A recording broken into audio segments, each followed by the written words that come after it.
की ज्यांना आपलं मोठेपण दाखवता येत नाही ते बिग बॉस मध्ये येतात आणि असं करून दाखवतात की बघा बघा बघा आम्ही कसं करतो बघा. की आतापर्यंतच्या बिग बॉस सीझन मध्ये कोण मास्टर माइंड वाटतं? मेघा ही अभ्यास करूनच आली होती धाडे, आमच्या सीझनची विनर. तिची जी इच्छा होती जी सक्सेसफुली झाली की मी सतत दिसली पाहिजे. आता काय ना की सोशल मीडियावरती जास्त करून इमोशन्स विकले जातात. जेवढं तुम्ही इमोशनल कंटेंट द्याल तेवढंच लोकांना ते खूप भावतंय आणि खूप आवडते. पहिल्या एपिसोडमध्ये टाकाऊ टिकाऊमध्ये मला टाकलं होतं सगळ्यांनी, बरोबर? त्याच वीकचा मी कॅप्टन आहे. पर्सनल लाईफ मी घेऊन आत गेले होते, तर त्याच्याबद्दल मला जे काही रियालिटी चेक्स पाहिजे होते ते त्या घराने मला दिले. कुठल्याही मॅट्रिमोनियल साईटला नाही जमलं, जे मला वैयक्तिकरित्या नाही जमलं किंवा जे कुणीच घडवून नाही आणलं ते तिथे घडलं. आपला माणूस आहे असं करत मी काय गोष्टी केल्या आणि मग हिच्यामुळे मी आऊट झाले. त्या बिग बॉसच्या घरात सर्वात जास्त राग तुम्हाला कोणाचा यायचा? मी सांगू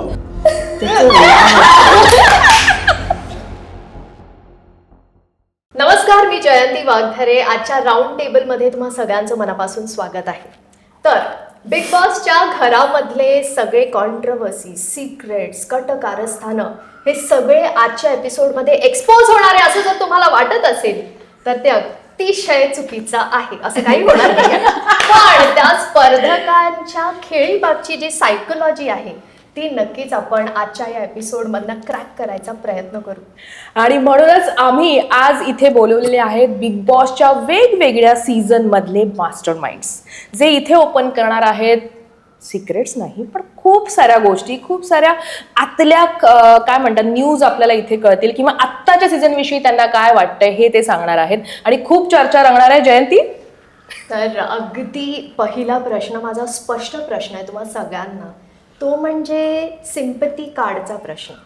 म्हणजे बिग बॉसमध्ये ना आता हा एक पॅटर्न झालेला आहे की जो स्पर्धक खूप खेडेगावातून येतोय किंवा खूप गरीब घराण्यातून येतोय किंवा त्याचं फारसं शिक्षण झालेलं नाही आहे किंवा त्याला एखादा आजार असू शकतो, तर त्या स्पर्धकाचे जिंकण्याचे चान्सेस हे सगळ्यात जास्त ऑटोमॅटिकली होतात असं तुम्हाला वाटतं का? चान्सेस वाढतात पेक्षा मला तरी असं वाटतं हे मेकर्सनी स्ट्रॅटेजिकली ठरवून केलेली गोष्ट असावी. म्हणजे मला असं नाही अजिबात कुठे जाणवलं नाही किंवा मला असंही म्हणायचं नाही की ह्यात कुठे जातीचा संबंध आहे किंवा सामाजिक कुठल्या स्तरामध्ये तुम्ही आहात त्याचा संबंध आहे असं नाही वाटत. पण मासेसना अगदी आपल्याशी रिलेटेड वाटू शकतं असा चेहरा किंवा नाव, म्हणजे माझ्याच आपल्यातनंच कुठून हा तिकडे पोचलाय किंवा ही तिकडे पोचली आहे, तर ते रिलेट जास्ती होतं. म्हणजे उदाहरण द्यायचं तर सूरजचं आपण अगदीच उदाहरण घेऊ शकतो. त्याचा म्हणून एक जो फॅन बेस रील्सच्या या माध्यमातून होता, त्या फॅन बेसचा खूप मोठ्या प्रमाणात निश्चित त्याला फायदा झाला. त्यात त्याची आर्थिक बॅकग्राऊंड काय, सामाजिक बॅकग्राऊंड काय हे मोठं करून दाखवणं, ह्याला मी मेकर्सची स्ट्रॅटेजी मानीन. पण तो जिंकण्यापर्यंत पोचण्यामध्ये ऑफकोर्स त्यांनी कमावलेला हा फॅन बेस होता.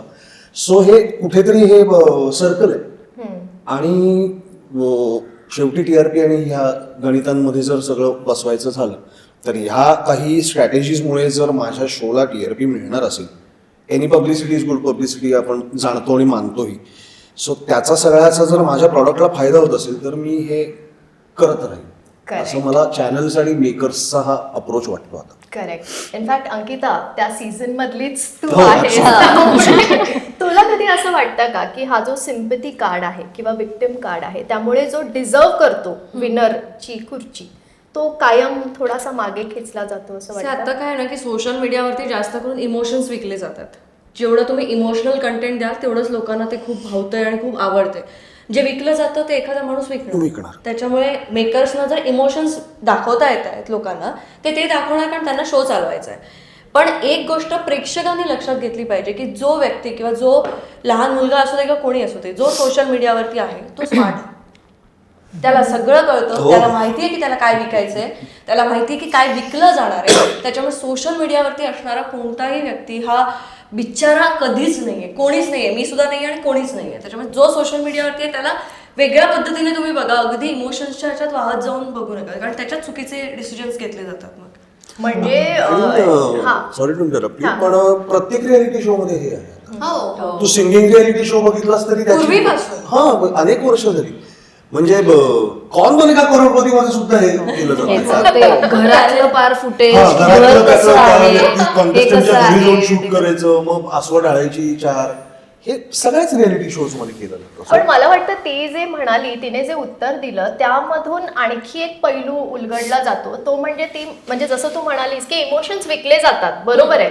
म्हणजे आपल्याला असं वाटतं की त्या व्यक्तीला विक्टिम बनवलं जातंय, पण ऍक्च्युली त्याची पण ती गेमची स्ट्रॅटेजी असू शकते. हो अर्थात असू शकते. अगं आमच्याकडे होता की विकास. हो. आणि म्हणजे विकास. खरं आहे, विकास होता, पण त्याची वेगळी बाजू विकास होती. सावंत. आणि हाईटने कमी होतो. सो हाईट आणि म्हणजे त्याचे जे काही फिजिकल चॅलेंजेस होते, जसं सिम्पथी हा वर्ड तू वापरलास, राईट. सो जो गरिबीचा असू देत किंवा फिजिकली चॅलेंज Physically असा असू देत, त्यामुळे आपण डेफिनेटली त्याला थोडंसं त्या पद्धतीने बघतो. आणि नो डाऊट सिम्पथी, म्हणजे आमच्यासारख्या माणसांनी तर सिम्पथी दिलीच, भरभरून दिली. आणि त्याच्यामुळे म्हणजे आम्ही थोडे कुठेतरी बॅकफुटला असायचो, आणि त्याने तेच करत करत पुढे, म्हणजे माझ्या नंतर एलिमिनेट झालं, मी त्याच्या आधी एलिमिनेट झाले. सो अर्थात हे इट वर्क. आणि हे हो खरंच. आणि नंतर बाहेर आल्यानंतर आम्हाला हेच झालं की अरे जो डिझर्व आहे तिथे, जो खेळतोय, आणि तू कोणाच्या तरी खांद्यावर बंदूक ठेवून खेळतोय. आणि कळलं होतं, आणि तिसऱ्या ते चौथ्या कळत होतं आठवड्यात सगळ्यांचे चेहरे उघडे पडतात. म्हणजे आतमध्ये बाहेर काय दिसतं ते वेगळे हो, चेहरे उघडे वाटतं. 3 to 4 weeks की सगळ्यांचे मला चेहरे वाटतं की कळायला. आता रियालिटी शोज मध्ये जसं जातीवाचक तुम्ही काही बोलू नाही शकत, तसं आता परिस्थितीवाचक बोलण्याला बंदी आली पाहिजे. जिथे तुम्ही गरिबी किंवा ह्या सगळ्या गोष्टींचा काहीच बाऊ न करता तुम्ही तुमचं जे काही खेळ हा, त्याच्यावरती म्हणजे खेळ, पण मला हे बंदी आली म्हणजे पाहिजे. आता अमृता देशमुख ही व्यक्ती समजा पुण्यातल्या एखाद्या, पुणे पण नाही, पुण्यापासून 45 किलोमीटर लांब असलेल्या एका गावात जिथे पाणी अजून टँकरनी पोहोचतं. पण मी तिथे- actually जळगावची आहे. हा, जिथे पाणी नाही, मी अजूनही शहर आहे. तिथे तिचा जन्म झाला, तिथे ती लहानाची मोठी झाली, खूप खस्ता खाल्ल्या आयुष्यभर. आई वडिलांनी मजुरी करून हिला लहानाचं मोठं केलं. आणि असतात काळी ही व्यक्ती पुण्यासारख्या शहरात शुक्रवार पेठेत जन्माला आली, लहानाची मोठी झाली. त्याच्या आई वडिलांनी सुद्धा कष्ट करूनच याला लहानाचं मोठं केलं, पण तो शहरात वाढला. Correct. त्यात ना असतात काळीचा दोष आहे, ना अमृता देशमुखचं क्रेडिट आहे. करेक्ट. हे उलट झालं असतं तर माझ्या बाजूनी सिंपती आली.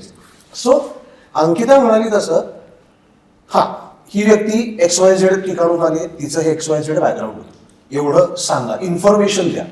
करेक्ट. पण मला असंही वाटतं की म्हणजे आपण कुठून आलोय किंवा काय जसं असतात म्हटलं की त्याच्यावरती आपला काही कंट्रोल नसतो. पण जेव्हा बिग बॉस सारखा शो असतो की जिथे तो लोकांबद्दलचाच आहे आणि माणसांबद्दलचा आहे, आणि मग इव्हेंच्युअली लोक प्रेक्षक पण इन्व्हॉल्व्ह होत जातात की अरे ही व्यक्ती अशी आहे तर ती का आहे, मग त्यावेळेस आपण सुद्धा त्याच्या बॅकग्राऊंडमध्ये हळूहळू इंटरेस्ट घेतोच की कशामुळे ही व्यक्ती अशी आहे. आणि ते लोकांवरती खूप वेगवेगळ्या प्रकारे त्याचा प्रभाव होऊ शकतो. म्हणजे जेव्हा मला कळतं की आज ही एखादी व्यक्ती खूप टेक्निकली साऊंड आहे, पण अरे ह्याच्या घरी तर हे काहीच अवेलेबल नाहीये, so that is sort of inspiring for me. म्हणून मला असं वाटतं की ते सुद्धा पोचणं काही काही वेळेस वी नेव्हर नो, त्या व्यक्तीला ते काही विकायचं नाहीये, बट हे करून तो पुढे आलेला आहे. हे डेफिनेटली मला असं वाटलं की चांगलीच गोष्ट आहे ती. सो ह्यातनं कुठेतरी चांगल्या गोष्टी पण मिळत असतात आपल्याला नकळत.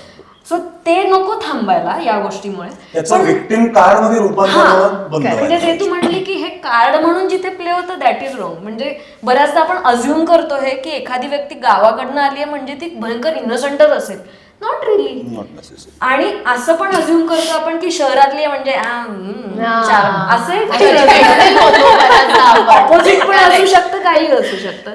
तसं आत्ताच्या सीझन मध्ये मला असं वाटतं की आपला हा जो आहे रोशन, भजनकर, मला नाही वाटत तो असं विकतोय स्वतःच. नाही. तो जसा आहे तसा तो दिसतोय, आणि त्यातनं जर का त्याचा इनोसन्स लोकांना आवडत असेल तर याच रिअल वाटतो. हा, म्हणजे आपण त्याच्यावर कंट्रोल नाही ठेवू शकत की तुम्हाला त्याच्यातला इनोसन्स कसा काय आवडतोय यार, मला आवडतं, दॅट इज फाईन असं मला वाटतं. आणि जसं तू विचारलंस ना, आणि जसं आस्ताद सुद्धा म्हणाले की it a lot depends on the makers, की मेकर्सना माहीत असतं कोणाला कसं दाखवायचं, किंवा आत्ता मला पण कळायला लागलं की कास्टिंग कसं होतं, किंवा त्यांचे जे कॅटेगरीज असतात की आम्हाला या कॅटेगरीमधला हा पाहिजे किंवा ही पाहिजे, असं त्यांनी एक विजन ठरवलेलं असतं, because they also have to run the show, right. So मी थर्ड सीझन म्हणजे माझ्या सीझन नंतर मी कुडंट वॉच द शो काही कारणांसाठी, बट मला ग्लिम्सेस दिसायचे किंवा प्रोमोजमध्ये ना मी बघितलं होतं सूरजची एक क्लिप होती की पुढील भागात, कारण आपण तिथे म्युझिक वगैरे युजली टाकत नाही ना, बट जेव्हा आपण प्रोमो टाकतो त्याला म्युझिक टाकतात, तर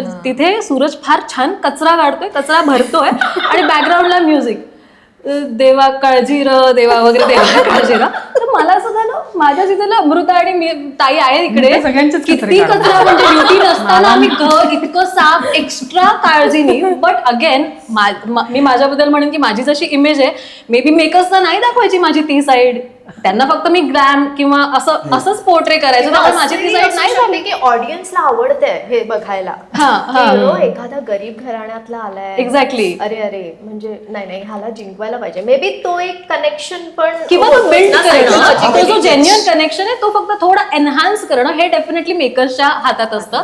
that's what I am trying to say. Correct. पण मला वाटतं आऊला प्रश्न मला विचारायचंय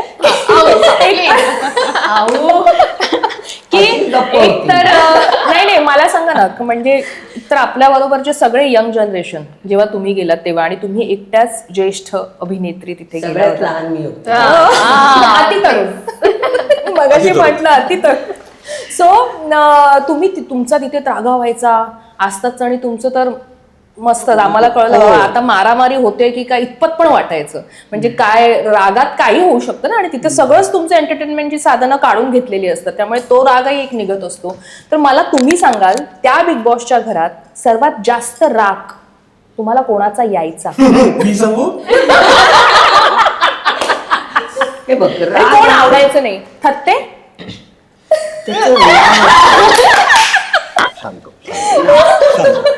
ते ऍक्च्युली आहेत, आज येणार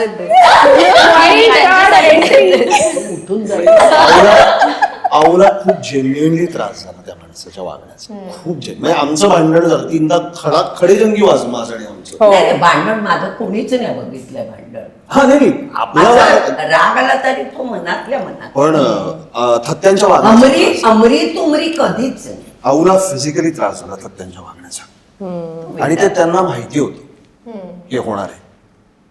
तो माणूस अतिशय पोचलेला आहे.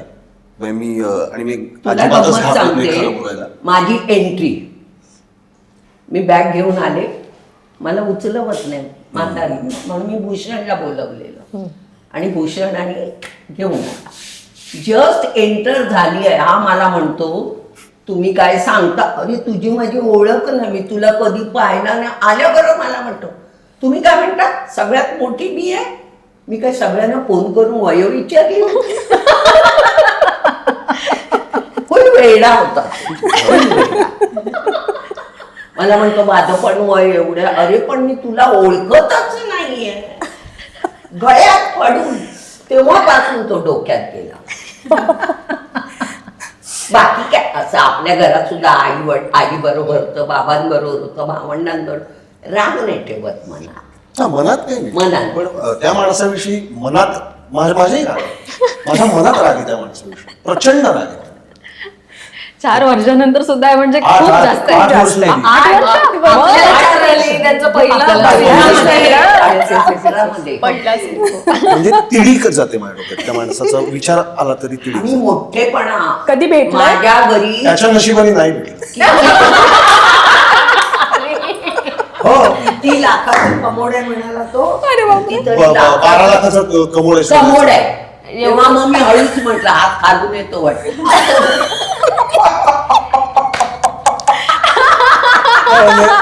तरी गुंठावं लागतच ना.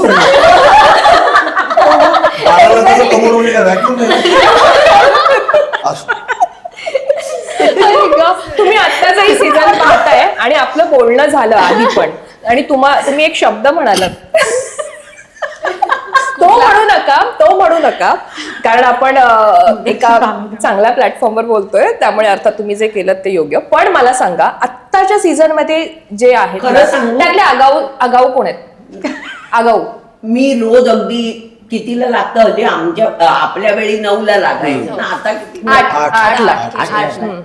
असं बरोबर टायमावर वगैरे कधीतरी अशी मध्ये लावते पण ना. आगाऊ कोण वाटतं आणि जसं राग येतो तुम्हाला बघून असं कंटिन्युअस मी बघितलेलंच नाहीये. हा पण त्या दिवशी तुम्ही मला 1-2 वाक्य म्हणालात कारण ते मोठ्या मोठ्याने ओरडत होते ना, हा. ते कानात गेल्यावर बंद कर. पण तुम्ही मुली- कोणाला म्हणून- नॉमिनेट करा. हा. आता तुम्हाला सांगितलं तुम्ही हा, नॉमिनेट nominate करायची कोणाला? तुम्हाला काय म्हणजे तसं आवडतं ओळख ते म्हणते. आम्ही पहिल्या दिवशी नॉमिनेट केलं. आवडतंय त्या सीझन मधून, आताच्या सीझन बघितलेलंच नाही. Continuous तरी follow नसेल केलं. पण तुम्हाला त्यांचा राग येतो ते कळतं. तुम्हाला कॉम्पिटिशन होतं आऊ, कॉम्पिटिशन होतं तुझ्यासाठी. हो कॉम्पिटिटर होते तुला. आता या हो. season मध्ये? हो हो म्हणजे मी काय मी कधी भांडले आपल्या? नाही नाही नाही, नाही. नाही. त्याच्यासाठी काय बोलते? काय होईल बिग बॉस सीझन 7 तसं नाही म्हणत आहे पण चाकूने कापीन, निपाणी कापीन. आमच्या घरात नाही नाही ते नाही मग? तसं नाही. तू ज्या पद्धतीने ठामपणे बोलतेस ना, तुझी एक बाजू वेगळी आहे. पण ते जे म्हणतायत ना, आता ज्या सीझन चालू आहे ना, तर ते तुला पाहिजे होते असं म्हणत होते मी. हा तुझ्या सोबत असायला पाहिजे. समोर आले होते. तिथे आई, त्यांनी केलं म्हणजे असतं हे तर कमी मी पडले. बोललेच नसते. आमच्या ह्याच्यामध्ये म्हणजे ते मी बोलत चुकले. होते का? आम्ही चुकलो.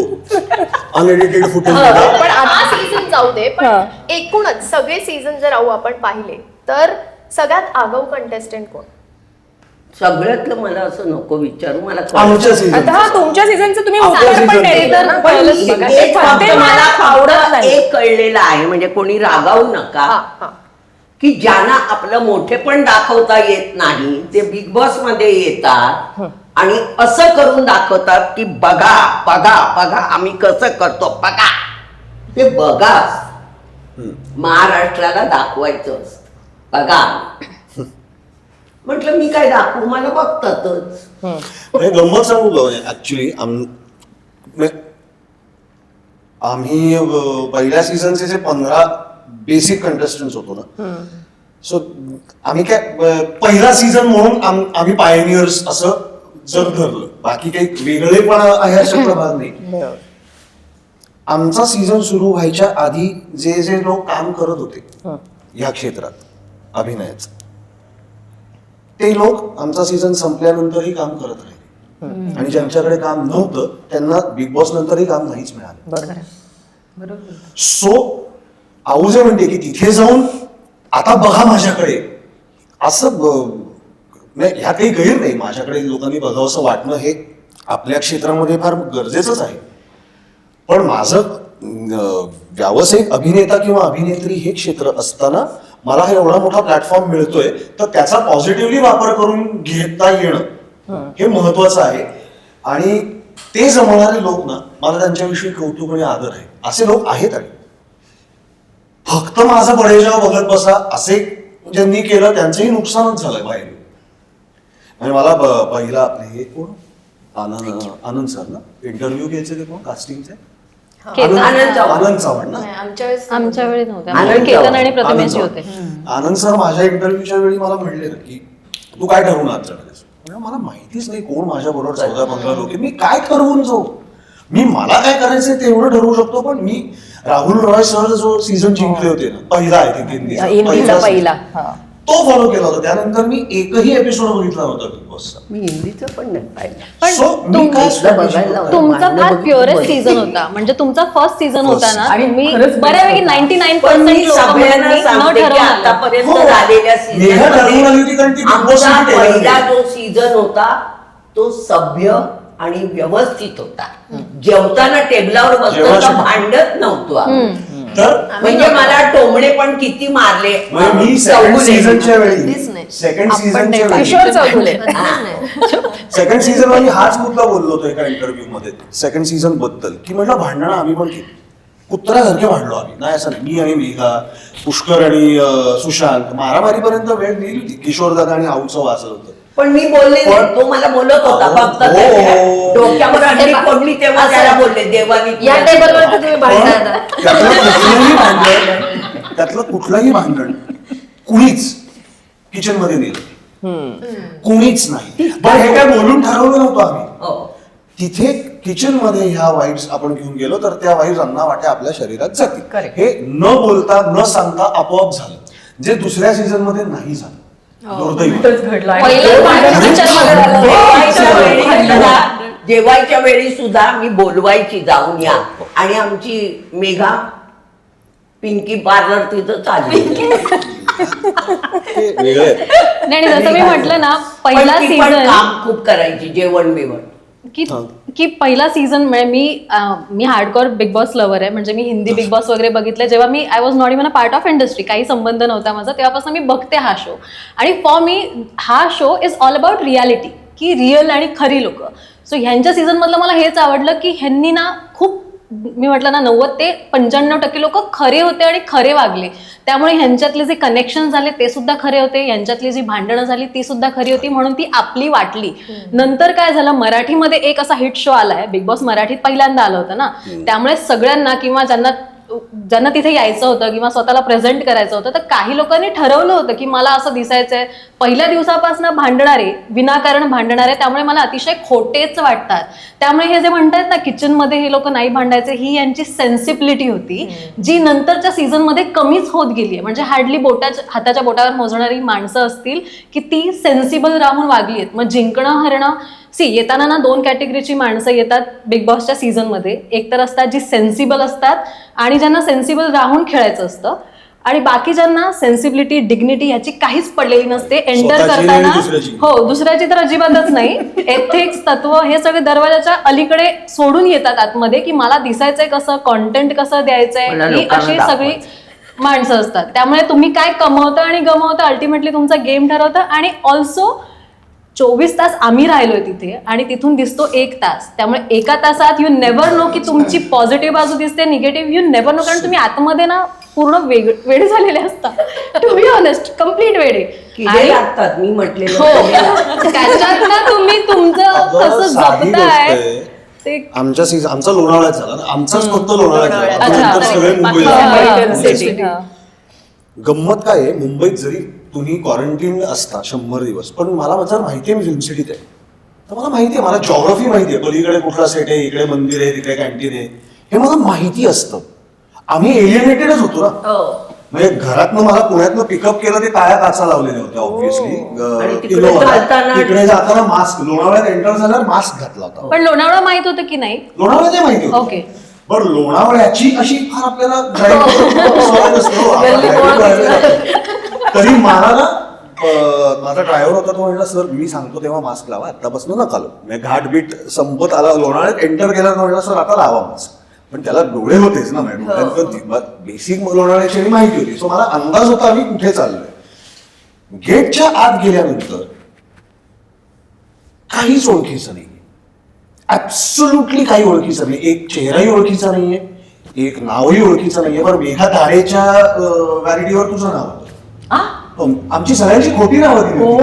मला पण सगळ्यांची खोटी नावं. माझ्या मी बरेचशी होती बहुतेक. I was any. आणि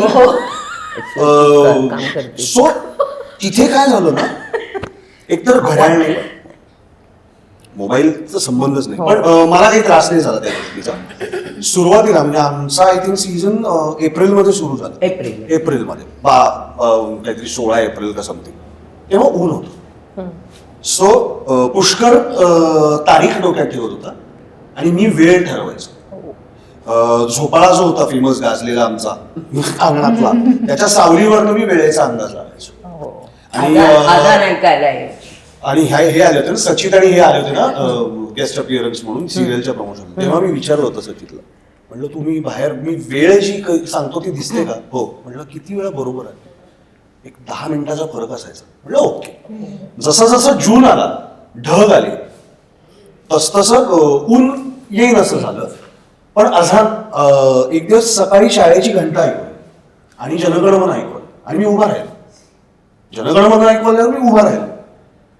तर मला सगळे रेशमताई, सुशांत नव्हता मला वाटतं सांगायला, हे अरे तू बाहेरच्या आवाजाला रिॲक्ट नको. म्हणजे खड्ड्यात गेले. राष्ट्रगीत आहे, बिग बॉस पेक्षा मोठं आहे राष्ट्रगीत. मी उभा राहिला आणि मग आम्ही सगळे उभे राहिलो. मग त्याच्यावरती आमच्यावर ऍक्शन नाही घेतली गेली. गंमत कशी आहे, बाहेरच्या गोष्टी म्हणजे त्यांना रिॲक्ट नाही व्हायचं अंगणात कोपऱ्यात एक टेकडी दिसायची. त्याने छोटस मंदिर आणि भगवा झेंडा होता. मी आदल्या संध्याकाळी बोलली होती आणि एक सुशांत शिवक देऊळ हो, आणि दिसतो. सुशांतनी आमचा रंगा असं एकदा केलं. शिवसेना आमचा रंगा अभिमान असं तो बोलला. मला असं बोलला. पत्रा. दुसऱ्या दिवशी फ्लेक्स काढला. फ्लेक्स लावून So हे टाकला. सगळे फ्लेक्स तुमच्यामुळे लागले ते सगळं भगवानी बघितल्यामुळे. कारण आम्हाला सूर्य टेकडी म्हणजे आमच्यासाठी लक्झरी असली असती. किरण पण नाही नाही, नाही, एकच किरण आम्हाला होता. वर्ण ओपन अरे एवढी जागा होती त्यातून दिसत होत. पण आम्हाला दिवस रात्र तेही कळायचं तुम्हाला- नाही. एकदा बाहेर केलं. मांजराचा आवाज आला मांजराचा. मांजरं वर चालायची तर जुईने पडलंय. त्यांचा आवाज ऐकून जुईने आवाज काढला. तिला जुईला उठावायच्या काढायला. उठावायच्या काढायला. बाहेरच्या आवाजाला रिॲक्ट नाही व्हायचं. ओ एकदा जितेंद्र जोशी आला होता असंच भेटायला म्हणून महेश सरांना, आणि ते बाहेरनं फिरवलं होतं. जित्याला चालत फिरला होता सेटला. बाहेर अख्ख्या ट्रॉलीज असतात ना चारही बाजून. त्याच्यावरनं हिंडत महेश सर आणि जिथे असे फिरले होते आणि जित्याने हात मारली होती सुशांतला. आणि ऐकू नाही जित्याने हात मारली होती सुशांतला. आम्हाला ऐकू आली होती आणि घट्ट मित्र ग. आणि सुशांत खूप डिस्टर्ब झाला होता त्या काळात. आणि ना त्याला हात ऐकू येते आपल्या जिवलग मित्राची आणि रिॲक्ट नाही व्हायचे. तो असा बसून होता सुशांत. घळा घळा घळा घळा पाणी यायला लागलं डोळ्यात. म्हणलं सुशांत रिॲक्ट होऊ नकोस, शिक्षा तुला येईल. तो बाहेरच्या बाहेर रिस्केल म्हणलं तुला. पण ह्या सिच्युएशन फार इंटरेस्टिंग होत्या आणि ह्या प्रत्येक सीझन मध्ये असं काहीतरी घडलं असणार. आमच्या बाबतीत मला हा प्लस पॉईंट वाटतो की आम्ही मुंबईत नव्हतो. That was a plus point. कारण ते एक्स्ट्रा ऍडेड चॅलेंज मस्त होतं. Added challenge. क्लायमेट अरे क्या बात. मी आणि किशोरदादा बऱ्याचदा अंगणात बसून ना असे ढग असे पास व्हायचे ना. अरे यार तुम्हाला पाऊस आकाश वाया दिसायचं चाललाय, यार. पाऊस वाया चाललाय, किंगफिशर आणि तो पोहायचा तलाव होता ना, त्याला ते उतरण्यासाठी स्टीलचं होतं बघ, त्याच्यावर रोज बसायचं आणि आम्ही बाहेर चहा पीत बस. एकदा तो जिम मधल्या आरशावर आपटला उडत येऊन. मग त्याला हातात धरून असं पाणी बिणी बांधलं होतं. मांजर ते वरच्या हे बेडरूमला वरती जे लावलं होतं ना स्कीमरचं कापड, त्याच्यानं मांजराची पावलं अशी दिसायची जातात. ते एकदा पडलं ना खालती कापड मला पाली फाटलं. आणि माकड दिसायचे. एवढंच. बाकी आमच्या कोण- सीझनला आतमध्येच नग होते. तेच दिसायचे. वेगळे वेगळे पक्षी पाहिले, वेगळे वेगळे पक्षी. अगं, एवढा वेगळे पिवळा details- काळा. details खूप बघायला निसर्गाची मज्जा होती तिकडे. एक जे राखी सावंतला सीझन फुलवायला आणलं जातं हे आता पण आली आमच्या सीझनला होतं आणि आता नाचते आता. त्याविषयी तुला काय म्हणायचं? अरे पण तिचा पॅटर्न आहे तो, जसं म्हणजे एक असा सीबीएसई एसएससी बोर्ड आहे तसा राखीचा एक बोर्ड आहे. ती येते कसा होता paper सोडवायचा? हा तसं तसं आहे. होतं की ती येते, तिचे सगळ्यात अवघड प्रश्न कुठले असतात सी आणि डी टाईपचे, की मी काम करणार नाही. आणि मग ती काय करणार, काहीतरी फोडणार. हे तिचे सगळ्यात अवघड प्रश्न, जिथे लोक होते की बापरे आता कसं डील करू, काय करू. पण देर इज नथिंग न्यू, म्हणजे ठीक आहे. पण ती बोलते मजेशीर, दॅट इज फाईन. पण वेगळं नाविन्य काही नाही राहत असं मला वाटतं. की हा ठीक आहे, म्हणजे कळलंय आता, पाठ झालंय पाठ तिचं. झालंय. नांदेड पाठ होऊन झालंय. गेली ती. नाही, एमओ आहे तिचा तो मोडस ऑपरंडी आहे ते हा, ठरलेलं. ते सगळं दरवेळी तेच ठरलेलं आहे. करतात. ते- पण या सीझन मध्ये सरप्राइझिंगली इतक्या लवकर आणायला लागलं हे फार सरप्राइझिंग होतं. म्हणजे मग काय चालू आहे. राखी काय म्हणजे काय मारामारी पहिली आहे. वाईल्ड कार्ड ती नसू शकते असं वाटतं, की पहिलं वाईल्ड कार्ड कोणीतरी तेच ते म्हणते असं की नाही, ती पहिली वेळ गेली इतक्या already. लवकर आली असं. पण हा मुद्दा आहे की इतक्या लवकर का आणावं लागलं? आतमध्ये काही घडत नाहीये का म्हणून तिला लवकर आणावं लागलंय का काय? तुम्हाला काय वाटतं? हा खेळ तुम्ही सगळे पाहताय किंवा अगं, रील्सच्या घडतंय माध्यमातून म्हणून तिला पाठवलंय की हिच्यापेक्षा ग्रेट कोणी नाही आवाज चढवू शकत. राखीपेक्षा आवाज चढवून दाखवा ना. हलवायला पाठवलंय, मला असं वाटतं जागा करायला पाठवलंय. अरे बाकी हा, काय असं नाही. काही नाही यार. तिच्या इतकं नका हे करू. हा म्हणजे तिच्या व्यतिरिक्त सुद्धा काहीतरी आतमध्ये घडूच शकतं. शेवटी मेकरच्या हातात सगळ्या दोऱ्या असतात, ते काहीतरी करूच शकतात. पण आय डोंट नो, मग ती त्यांची इन्सिक्युरिटी की काय माहिती, की पॅनिक होणं की अरे नाही नाहीये. नाही पॅनिक काय आवाजाने नसते. लोक केतन वैतागले. केतन वगैरे पॅनिक होणाऱ्यातले नाही वाटत. आणि आधी 2-3 आठवड्यामध्ये पॅनिक 4 आठवडे झाले. खूप झालं पण केवढं पॅनिक होत मला काही कळलं नाही की या आठवड्यात खूपच झालंय. म्हणजे आता तर म्हणजे त्या पोरी आला आणल्या, आणि त्या पोरी शिवीगाळ होती. काय माहिती. नाही, आणि यावेळी कसं 8 वाजता स्लॉट आलाय, सो कॉम्पिटिशन इतकी वाढली. कारण मी जो एक शो करते स्टारचा, जो तो 8ला सुद्धा येत होता, तर मला माहितीये की यांची काय कॉम्पिटिशन. मी कधीच नसते त्याच्यामध्ये. बिग बॉस मध्ये असले तरी मी कॉम्पिटिशनला बघत नाही, किंवा इथे तरी आपण आपलं काम करायचं. बट आय नो की त्यांची सायकोलॉजी कशी वर्क करते, कारण प्रचंड कॉम्पिटिशन वाढलेली आहे. त्यामुळे त्यांना एका आठवड्यासाठी पण ते बेअर नाही करू शकत. मग राखीला आणायचं तर आणा, परफॉर्मन्स प्रेशर किंवा मग कसे numbers, it's all about the numbers ना at the end of the day. त्यामुळे मग they want it.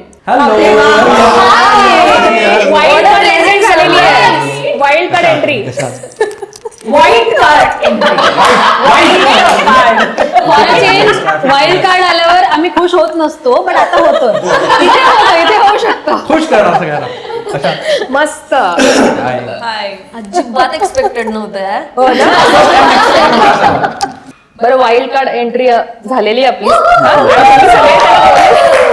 Wild card entry आणि वाईल्ड कार्ड आम्हाला आवडत नाहीत, पण तू आवडतोय.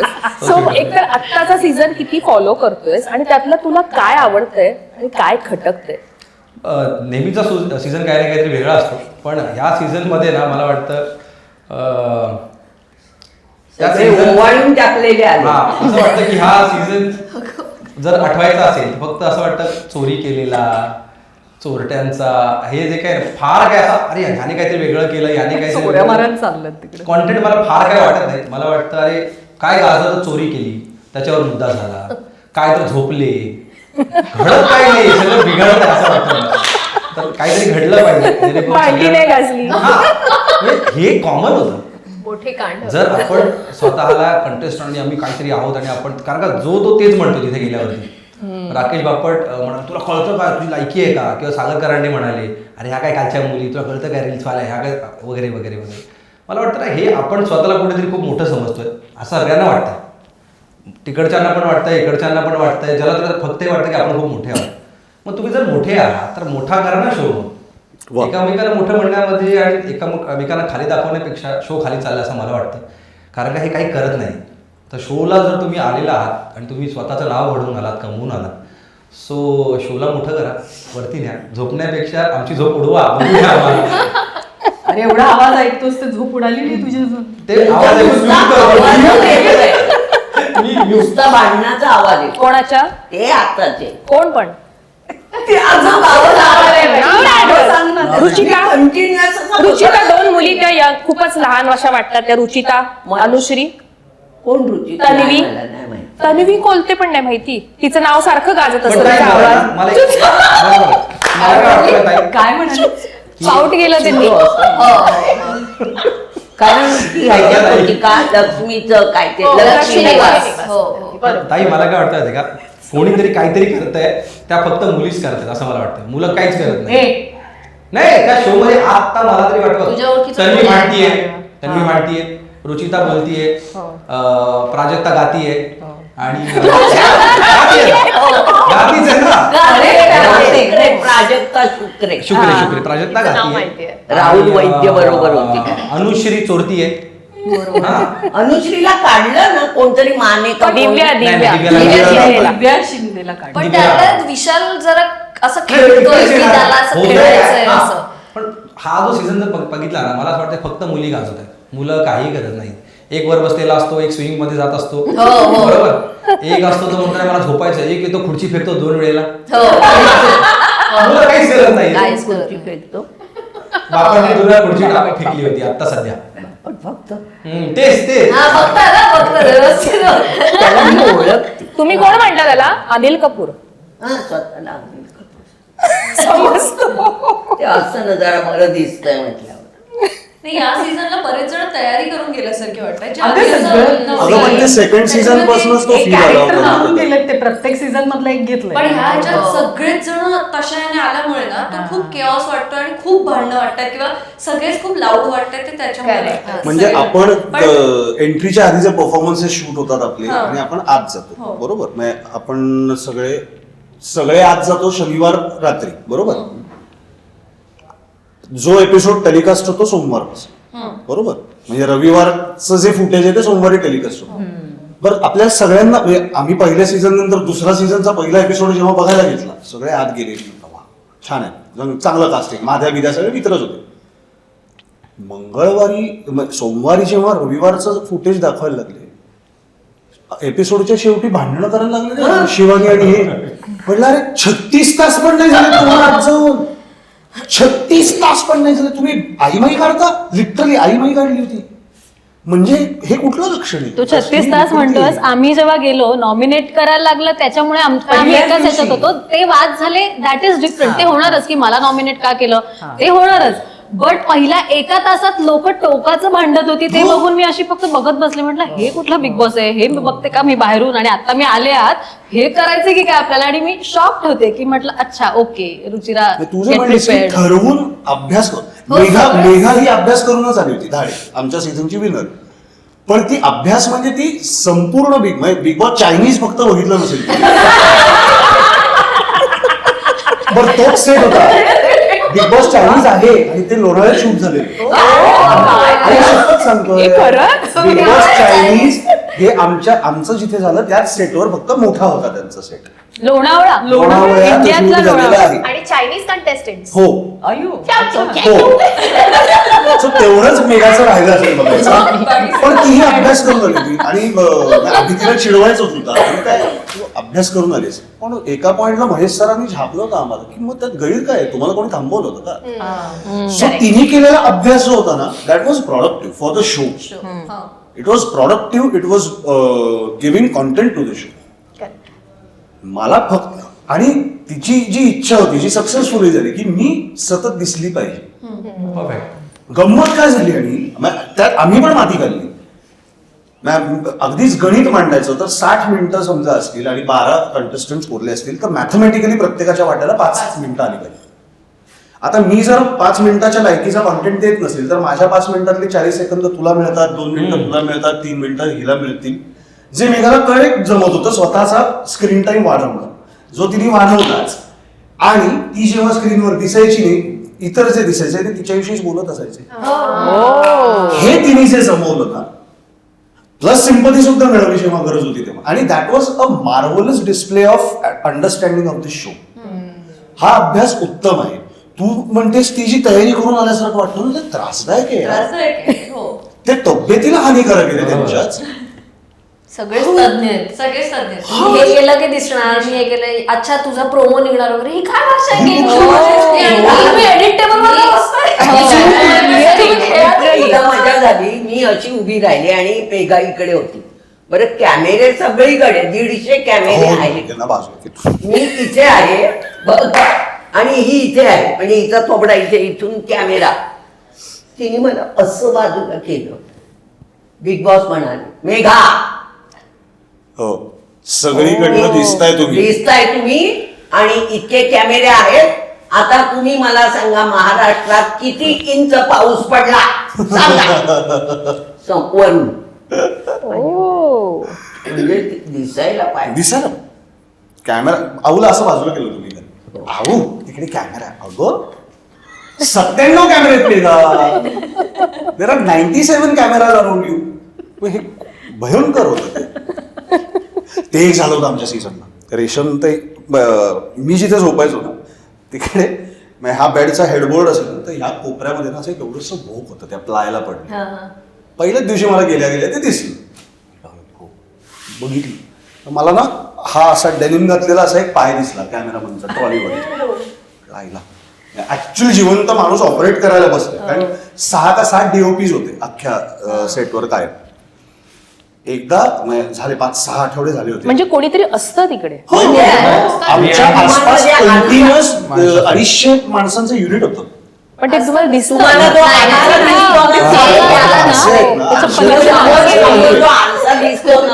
त्याच्या मागे कॅमेरा म्हणजे ह्याचे वॉश बेसिनच्या वरच्या आरशांच्या मागे. आम्ही भांडी घासायला जितका जास्त वेळ लागायचा तिकडून त्यांचे ते किती श्वास रोखून बसणार ना. बेडच्या वरती जी काच म्हणजे तो आरसा 1 वे मिरर जो होता ना, ते एकदा तिला रात्री तिथे टकटक ऐकून ती घाबरली आणि हॉलमध्ये जाऊन बसली. काय झालं तिचं टकटक केलं म्हणून तू पण कर म्हटलं. अरे अलाउड नाही, त्याला पण अलाउड नाही ना ज्यांनी केलं तर ना अशी बसून राहिली वेळ. तिकडनं टकटक आल्यावर हिने टकटक केलं आणि पळून गेली. हे 2-3 तास झालं. नंतर आम्हाला कळलं दॅट कॅमेरामॅन वॉज सॅक्ड. तेच म्हटलं की त्याला काढून टाक. पण हे झालं होतं आमच्याकडे. कॉन्टॅक्ट केल्यासारखं होतं. केल्यासारखं. बरोबर. त्याला काढून टाकलं तुमच्या. तू अमृताला मगाशी बोलता बोलता आपण थांबलोय तो विषय मी करू हा बरं तू बोलत होतास मुद्द्यांवर. तर मला तेच वाटतं की आता जे सगळे म्हणाले की सगळे अभ्यास करून आले तर मला वाटतं राकेश तर खेळून आलाय, तो हिंदी खेळून आला. हो, तो खेळून आला. हिंदी. आणि तो मातब्बरांबरोबर खेळून आला, ज्यांची खूप मोठी मोठी नाव आहेत, ज्यांनी वेगवेगळ्या प्रकारे स्वतःला प्रेझेंट केलं असेल. पण तू जर आलायस खेळून तर महाराष्ट्राचा हा जो मोठा शो आहे त्याला आणखी मोठं कसं करता येईल ते कर ना. तू बसून फक्त येऊन जे म्हणाले आजोबा. हा तू येऊन जाऊन तुझा फक्त असा पास ऑन कसा करणार, तू फक्त पासिंग देणार आहेस का? मग ते मला असं कुठेतरी वाटतं की सिनियर्स, आपण म्हणतो सिनियर्स आहेत किंवा ते खेळून आलेले आहेत, त्यांनी अभ्यास केलेला आहे, तर तुम्ही हे द्या ना शोला. ते करायचंच नसेल नंतर तुम्ही असा एक म्हणाला की काय नल्ल्या कंटेस्टंटला घेऊन आलात, मग राकेश म्हणतो की तुम्ही असल्या कंटेस्टंटला घेऊन आलात का? अरे you are not there to जज एनीवन. तुम्ही तिथे तुमचा खेळ खेळायला आहात, तुम्ही तुमचाच खेळ खेळत नाही, दुसरा जज करायला जर आलात. एक बिग बॉस आहे, एक भाऊ आहे, ते सांगतील ना. विशाल पण तिथे आला की अरे ह्याने असं करायला हवं, त्याने तसं करायला हवं, मग एक काम करूया, आणखीन एक भाऊचा धक्का करूया, तू पण तिथे मध्ये मध्ये हो, जात. विशाल तर ऍक्च्युअली कंडक्ट करतो तिथेच ऑलरेडी बट सगळं session. एका बाजूला असं दिसतं काय की तो करत आहे? काहीतरी प्रयत्न असतो, तो खेळतोय, तो गाईड करतोय, तो behaving like a ring master, ते सगळं ठीक आहे. पण मला वाटतं मग तू खेळ ना, मग करेक्ट. तू 4 जणांना सांगतो असं खेळा, मग तू कधी खेळणार? आणि बाकीच्यांचं मला काय वाटतं, सागरचं किंवा बाकीचे जे माणसं आहेत जिम वगैरे करून, मी पहिल्याच दिवशी पोस्ट टाकली होती की जर तुम्ही खेळणार नसाल मुलांनो तर बाहेर या, जिमची तुमची मेंबरशिप वाया नाही जाणार. करता काय तुम्ही मग जाऊन? जर तुमच्या बॉड्या तुम्ही बनवून तिथे गेलेला आहात तर खेळा, ऍटलिस्ट तासमध्ये दिसा, ते पण नाही करत तुम्ही. तर मला असं वाटतं ना की फक्त कोणी काहीतरी चुकावं, कुणातरी आपण चुकवावं, मग याला बाहेर काढूया. म्हणजे दिव्याचं झालं, दिव्या बोलली, ते सगळं निगेटिव्ह वगैरे सगळं झालं. त्याच्यानंतर ना ओंकार दिसला तसं काहीतरी, त्याला काहीतरी खूप शॉक लागला, तसं पण काही नाही. ते ना तेवढ्या पुरतच होतं मला वाटतं. त्यांचे संबंध पण असे मला वाटत नाही खूप काहीतरी आणि ते नकलीपणा मला वाटतं दिसून येतो लगेच, तो राहत नाही. हा, त्याच्यामुळे आपण पण कनेक्ट नाही होत सगळ्यांबरोबर. तर नेहमी काय व्हायचं ना, कोणताही प्लेअर तिथे खेळत असेल तर आपल्याला वाटतं हा आपला आहे, आपण यासाठी वोट करायचं. हो, आता त्याचं actually एक कारण असं मला एक वाटतं असं माहिती आहे. आहे वाटतच नाहीये. 15 वेगळी स्केचेस दिसायची, 15 वेगळी कॅरेक्टर स्केचेस दिसायची. बरोबर. करेक्ट. 15 सगळे नसतील, पण हे 7 लोक ना हे वेगळे, म्हणजे तुझ्यासारखा हा नाहीये किंवा हिच्यासारखी ही नाहीये, वेगळे दिसायचे. आता ना एका साच्यातनं काढल्यासारखे जर तुम्हाला वागायला लागले तर हेच होणार. मग खोटं वाटणारच आहे, कारण ते खोटं असणार आहे, कारण तुम्ही काहीतरी अजेंडा करून गेलेला आहात म्हटल्यावर तुम्हाला नाती तू म्हणलीस तशी ती खोटीच होणार आहे. आणि ऑल्सो कॉपी म्हणजे गेल्या सीझन मधले सुद्धा कॉपी कट्टू वाटतात Same. की पहिल्या दिवशी जे जे बोलणं वगैरे जे होतं ना, टार्गेट करणं कम्प्लीट सेम आहे. अरे आता काल जेव्हा ना ओंकार गेला आणि दिव्या गेली तर राकेश एकटा, तर तिकडे 3-4 झाले, इकडे 3-4, इकडे 3 ग्रुप, 3 ग्रुप लगेचच. अरे पण तू इंडिव्हिज्युअल काहीतरी कर ना की तुझ्याकडे येऊ दे. राकेश असेल, तन्वी असेल आणि आणखी कोणतरी जॉईन होतं ना. इकडे सागर लगेच जॉईन झाला यांच्याकडे, सचिन कुमावत वगैरे वगैरे, आयुष. मला आयुषला बघून मी चाट पडलो. अरे म्हटलं यार तुम्ही सगळे यंग मुलं आलेले आहात, आयुष काय सायलेंट. मला वाटलं त्याला फक्त तू दिस बाबा म्हणून ते ऋतिकचा आवाज काढायला सांगितला, डान्स करायला सांगितलं. तो तर उपकार बिग बॉसने केला त्याच्यावर. मला वाटतं तो आम्हाला काय देतं, आम्हीच काहीच करायचं नाही तू.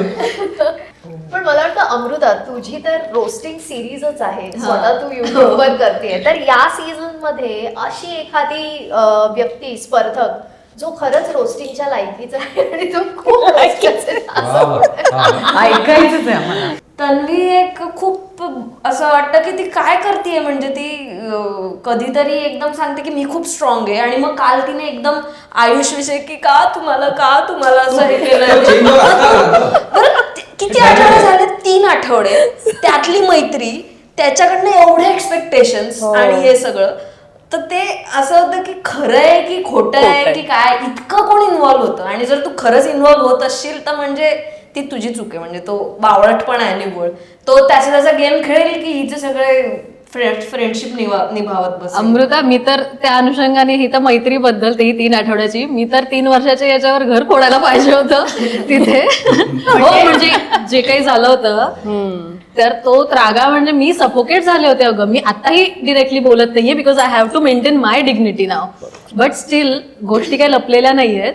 म्हणजे जे तू एक्झाम्पल दिलंस म्हणून मला आठवलं की तिथे लोक व्यक्त होतात आणि व्यक्तच व्हायला पाहिजे. मी आपलं नातं जपत गेले आणि व्यक्त होणं थांबवत गेले. मी सफोकेट झाले. बाहेर येऊन सुद्धा मी घरच्यांचा आणि हे काय विचार करून मी खूप सफोकेटच होत गेले. बिग बॉस नंतर सुद्धा 2 वर्ष लागली आहेत मला शांत व्हायला, किंवा I could not even watch the show. मला त्रास व्हायचा की मी माझा फेवरेट शो या पर्सनल कारणामुळे बघू शकत नाहीये. पण शेवटी मी आता ग्रेटफुलच आहे. म्हणजे हा एक वेगळा मुद्दा आहे. Still it is related to Bigg Boss only, की बिग बॉसच्या घरामध्ये खरे चेहरे बाहेर येणारच. म्हणजे ते नॉट नेसेसरी की तुम्हाला बाहेर दिसणार काही अंशी, पण आतमध्ये जे राहिलेत ना हे आम्ही सगळे लोक, त्यांना सगळं कळतं की कोण काय कुठल्या लेवलचं, आणि आपल्याला स्वतः पण कळतं. त्यामुळे ना बाहेर आल्यानंतर जर तुम्ही स्वतःच्या डोळा लावून बघू शकत असाल ना प्राईडनी, तर तुम्ही काहीतरी कमवलंय त्या घरामध्ये राहून. नाहीतर तुम्ही किती ट्रॉफ्या कमवा आणि पैसे कमवा किंवा किती प्रोजेक्ट्स आणि इव्हेंट्स मिळवा, ही वेगळी गोष्ट झाली. नाही, पण ते बाहेर आल्यावर वेगळं असतं ग. बाहेर आल्यावर मग आपण काय करतो, बरेच कंटेस्टंट किंवा कोणी असेल की नाही हे दाखवलंच नाही, मी हे पण केलं होतं ते नाही दाखवलं. व्हॉट आय फील, बाहेर आल्यावर आपण आपल्या सपातने कितीही करू, आपण किती चांगले होते सगळेजण दाखवणार आहेत. तो ह्युमन नेचर आहे. आपण माती खाऊन आलेला असतो, नंतर तोंड पुसणार आपण, आणि नंतर मग शोवर टाकणार किंवा मेकअपवर टाकणार. That is different story. माझं म्हणणं आहे, प्रेक्षक आपल्याला कुठे बघणार आहेत शोमध्ये, तो गाजवा.